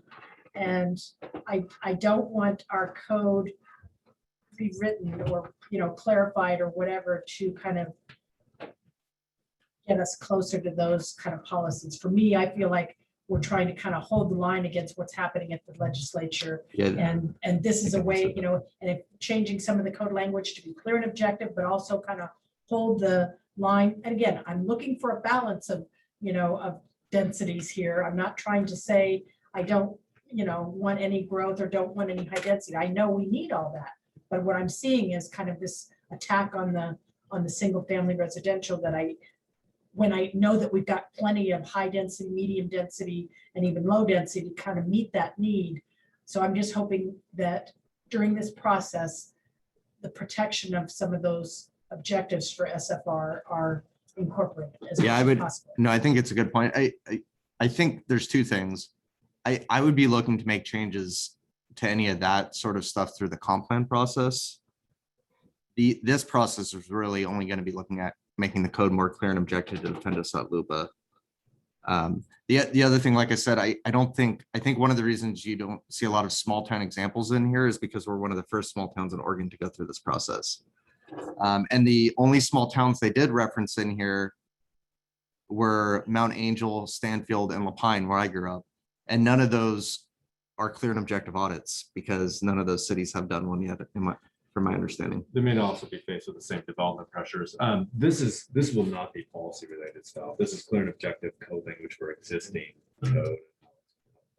So yeah, and then we'll go through the comp plan. We'll do the policy stuff with another code Right, update. that's, we're gonna go through a comp plan and then we're gonna have to do another RFP or whatever to get all our code changed to reflect the comp plan. So that's like, I'm thinking 2 or 3 years down the road. Meanwhile, So After we go through comp plan, will we have to come back and do this again? Are we putting the cart before the horse too soon on this? So it's a good point, but I think two things. I don't know why I keep saying two things, but There's two things. there's two things. So I think our our liabilities right now and our legal exposure is too great not to do this right now, is the first thing that I would emphasize. The second thing is, I think we would only have to do a process like this again, depending on how large of changes we make with the comp plan. And what you learn through this. Correct. The comp plan, Exactly. so the comp plan's a time, there's time there. 2023, right? Am I getting that right? I think, yeah. I mean, I think by the time you actually formally adopt it and gets acknowledged by the state of Oregon, it's going to be early 2024 is my guess. Cool. But the education that we went through tonight with the word substantial. Yeah, no, I'm all for is this. what they'll go through with this. So they're gonna learn all those keywords, what they mean, and hopefully that learning will yield better code modifications down the road. One thing that is not described in this, because it's not part of this proposal, is that this does not include any attorney time on our end. It doesn't. So this is APG and MIG's proposal to do a clear and objective audit, but certain sections of the code will then probably want to have reviewed by Barry Elser and Hammond. So this does not include their time spent on this. I just want to be very upfront about that. But Spend our legal money ahead or behind. But that's the key. Exactly. I'd rather do it ahead. So I want to be respectful of everyone's time. Is there any more? I mean, I'm ready. Are we ready to move forward? Make a motion. Okay, cool. You can find, sorry to slow it down. Make a motion that we, where's the proposed motion thing? I suggest we authorize the city manager to enter into an agreement with MIG in the amount of $54,960 to perform a clear and objective audit of the City of Sandy Development Code. For a second. Motion by Counselor Sheldon, a second by Counselor Hokinston. All those in favor signify by saying aye. Aye. Those nays. Motion carries. All right, Bernard, report from the city manager.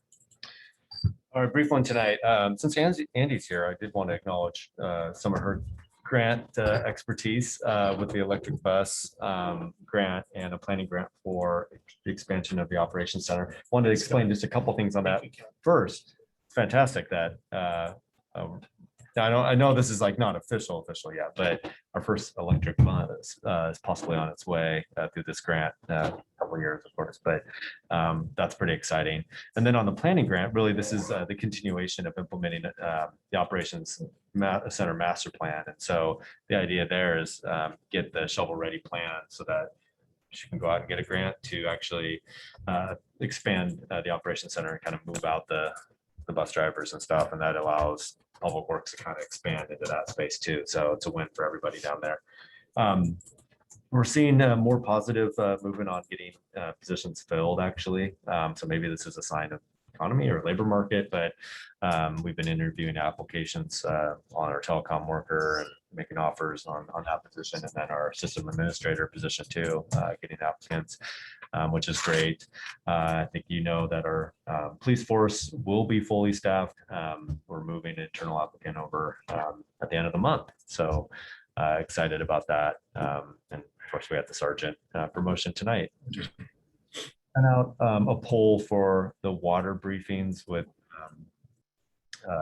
Jenny and myself, that kind of short notice, but if we can fit in just an hour by virtual, that would be fantastic next week. Kind of want to bring you up to speed on where we're at with the water supply project and things coming up over the next month or two on water utilities. And yeah, it's going to be a couple of busy months actually for us. So, but yeah, that's it. Great, thank you, Jordan. Cool. I just want to say it was really enjoyable to listen to you read that thing for the hearing stuff Oh 12 my times goodness. tonight. Yeah, I That love was, that. was my high point. Yeah. Maybe we can get Jeff to make a little graphic, just throw it up on the screen. Well, what I've noticed is Jeff changes them from one to the next just to try to throw me I- here.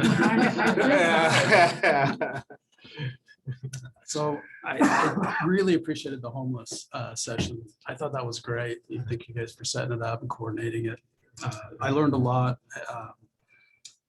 There were a couple thoughts that I've shared with you guys, but just one was, one of the people brought up the idea of a coordinating group or coordinating council that brought all these perspectives together, meet monthly and talk about individual people. I really like that concept. I think it's great.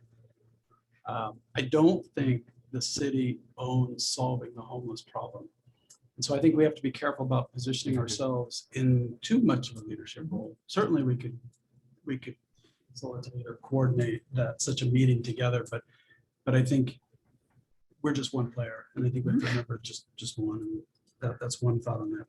The other, Andy, thank you for all you do with our SAM stuff, but when we start looking at homelessness, the biggest problem I see is the geography. It was mentioned in the meeting. We're just too far away from where services are ultimately going to be provided. We'll probably never get enough services here locally until the urban sprawl is complete, right?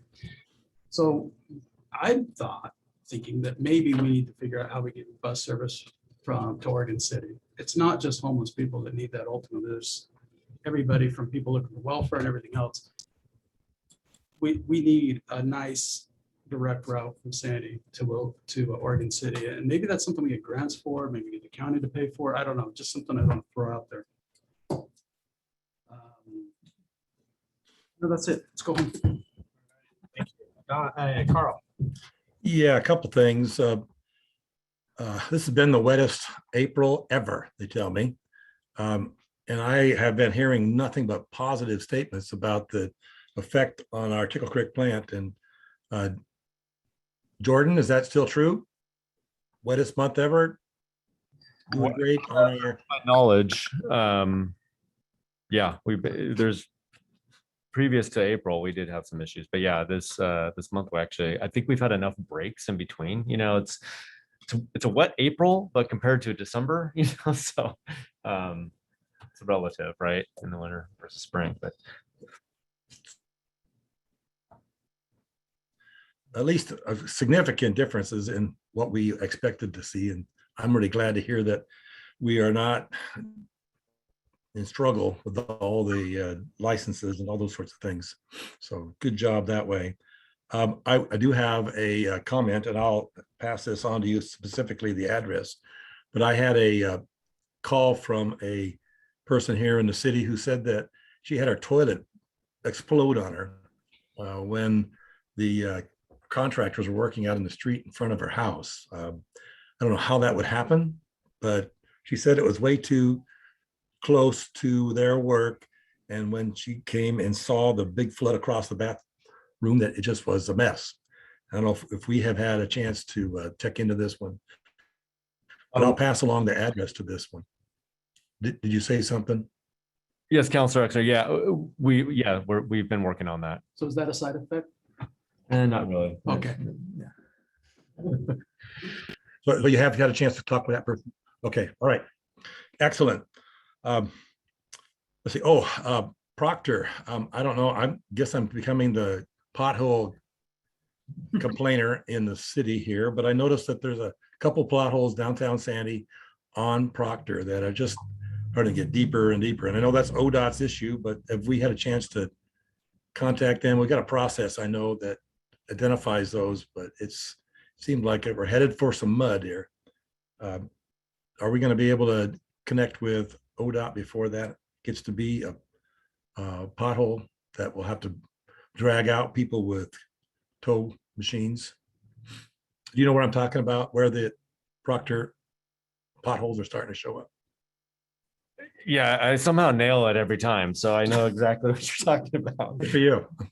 Yeah, we'll get in touch with them on the ADA ramp from last time, Councilor Exner, on that issue. They're gearing up to complete those ramps. Now they actually closed up, or they stopped work during the wet season for that, so they can't do final paving on those ADA ramps during the rainy season. But while I'm thinking about it, it was a couple years ago, but I believe it was in their plan to do repaving on 26 in their 5-year plan. I thought that would have fallen somewhere in this time. I don't know if I don't think it's this summer, but I'll check. Okay, great. Because it started to become significant, and I know nothing worse than having a big pothole in the middle of Sandy. And then lastly, where's our tree code committee at? I know that we stopped doing that stuff because there was so much else going on, and it seemed like at one time when we made it go, the council said it was a high priority. Everybody needed to be resolved this issue about the trees in our developments, but it seemed like it's just dropped off the edge of the council's desire to get it done. Are we totally done with that, or is there a chance to bring it back up on, or is there a plan to bring it back up on the stage of getting it completed? You know what I'm talking about? The tree code committee that established about, what, 2 years ago? Councilor, I did appoint the committee. it's been tabled. We just have so much going on and other priorities and council goals we've been focused on. I think there is work to be done, but there's other code priorities, and just the planning department just does not have the capacity right now. Comp plan, TSB, and other things to restart that committee right now. But when you say table, does that just mean it's going to be pushed down the road, or are we done working on that problem? Because at one time, you and I sat in the middle of a room and got screamed at by some people because it wasn't acceptable. Yeah. I remember those days. Hence the table. Okay. Just it may come up again. All right. And with that, Mayor, I'm done. Thank you, Carl. Kathleen. Not a whole bunch. I participated at the solve cleanup, and I gotta say that, Carol and Olga, who kind of manned the helm there at the community center, did an excellent job of organizing, recruiting people. We had a really good turnout. Officer Moody was there to kind of give some instruction, and he had identified, quite a few spots to be cleaned up. I did the site on Tickle Creek Trail by Bridge 5, which was kind of across from the townhome and those newer apartments that went in. And, somebody had built what I think they were referring to as the Love Shack or something. And it was a huge shed that they had evidently stolen some building materials, plywood and stuff from surrounding sites, and built this thing that had a front door with a cute little, the etched stained glass type window in the front door. And I mean, it was built hell for stout, and they used my chainsaw to kind of cut it apart because it was just huge. And it was massive. And there was, 2 big containers of human waste, and we had 4 pickup loads full to the hilt of garbage and debris and all that stuff. And there's still a bunch more left. And this wasn't a site that was really visible from the trail, because I walk the trail pretty regularly, and I go down these user trails. When you went down the user trail, there was a bunch of blackberries there, and I think maybe they scooted down, but I think their main access was off of DeMarco Road. And when we were out there cleaning stuff up, a neighbor that lived in those townhomes across the street, came by and thanked us profusely for that. And she said that she had been kept calling about this site and reporting it and saying they're building something back there, and nobody did anything about it. And I just kind of think that when I've kind of looked at, I've got pictures of solve cleanups going down Sandy River Park, way before COVID, way before the homeless explosion and all that. So this isn't a new issue, but what's kind of frustrating me is that we kind of allow these homeless camps to get to the point where they're like, you remember the one you worked on. Mm-hmm. And it was, I think we had over 2 big, I know we had more, more than 2 big pickup loads. And there's still more down there. And I bet if we went down there today, there'd be crap all over the place again. And so, and there's people in that neighborhood that I've been calling and evidently are not getting any kind of response. And so that's kind of a concern to me, that when these people call these sites in because there's issues with them and all that, I told the lady to call me, please. I just feel like, why isn't that getting followed up with? I don't want us to wait until there's, 6 pickup loads of crap down there that we have to clean up, and human waste, and all that to deal with this. I think, in my opinion, if we kind of get out there, and I know we're going to have this homeless, but if we kind of get out there and cite them with the, give them a carrot and say, pick up your trash, we're going to cite you, but if you get it all cleaned up within 2 days, we'll, tear it up or whatever, give them some kind of carrot. But at some point, we need to be issuing citations, and I get it, they may never do it, but we got to exclude them and do those other things to make it difficult to create these huge messes that then become these, the residents volunteers to clean up. So I'd like to see us kind of get on when people especially are calling this stuff in. I guess I'm hopeful that we can be a little bit more responsive to their, to the information they're giving us. And I'm hopeful. So that's all I had. All right, thank you. Rich, cool. Well, it must be garbage night. Real quick, we own 211 now, right? Portion of it. I gotta admit, I come home that way and the side lines look pretty, it looks pretty bad. It's a representation of our city as you enter into it. I would like to see those gutters and some of the garbage out there cleaned up. It's, in my opinion, looks bad. So, but I think we've talked enough about garbage. Listening session, I just want to thank everyone for being there. I felt like there was some good conversation. I'm really impressed with actually the amount of, I agree with Dawn. So many, the problem with a lot of this is they're taking a social, that's really what you're seeing, in my opinion, is the failure of multiple system failures all coming to head to lead to where we're going, the road we're on now. But what's really impressive is that I felt was seeing the community and the response and the empathy of some of the citizens, or at least the citizens that showed up, and interest from both nonprofit groups and citizens that were in the audience, DJ included, was very well. I appreciated that, and I think it's a step in the right direction to coming up with a community plan so that it's not just the city, not just the police department, and even not just one of those organizations, Ant Farm, dealing with it. That there's got to be a way to do it, and to come to the table and start talking, I think was a good first step. So thank you for all that. Long way of saying that. And then the last thing I'd have to say is another plug for the video for the comp plan for Shelley's video. I did it. So did. Oh, did you? Yeah. Okay, good. So I want to put a plug in it. Look, I make the joke kind of with a smile on my face, but we're all trying to get public to come in, respond. I think it's important that we go out there and put ourselves out there to ask for people to respond as well. So just to put that another plug out there for that. That's all I got. Great. All right. Yeah, thank you. Like Rich said, for everybody who came to the listening session, I thought that was a huge success. On to your point about bus routes out to Oregon City, I have personally offered to buy people bus fare to get out there, and they won't take it. So, and I'm just saying, I think it's gonna be more for the people who are nearly homeless. Yeah, it's a complex, it's a super complex problem. And it's a very, unfortunately, some of the things that we didn't get to talk about the other night, and I think you probably have some insight to some of it, but it's how challenging, even for someone who has all of their mental faculties, to navigate the systems that are set up to get help. If you don't have access to a computer 24 hours a day, and an address and a driver's license and a mailbox, it's almost impossible, and it takes days. So it's definitely a system that is set up against people. So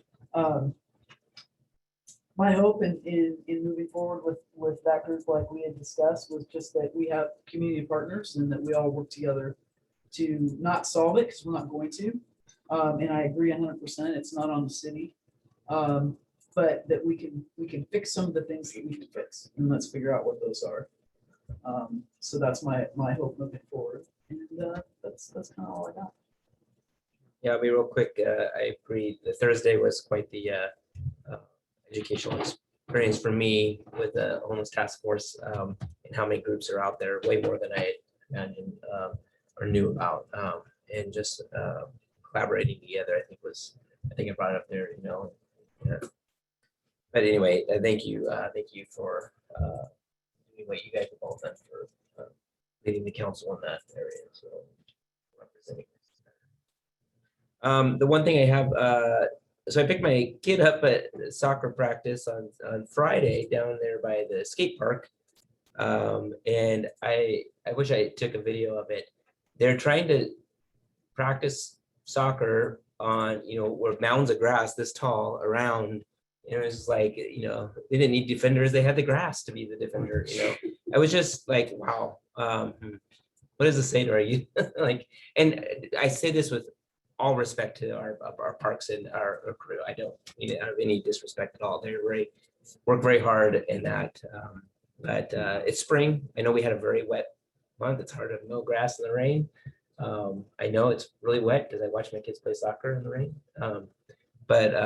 Yeah, that was Friday. I don't know if maybe it was mowed over the weekend or whatever, but I think it's that gets heavily used as a place for soccer practices and I don't know if games, you don't have any there, but so anyways, from the community.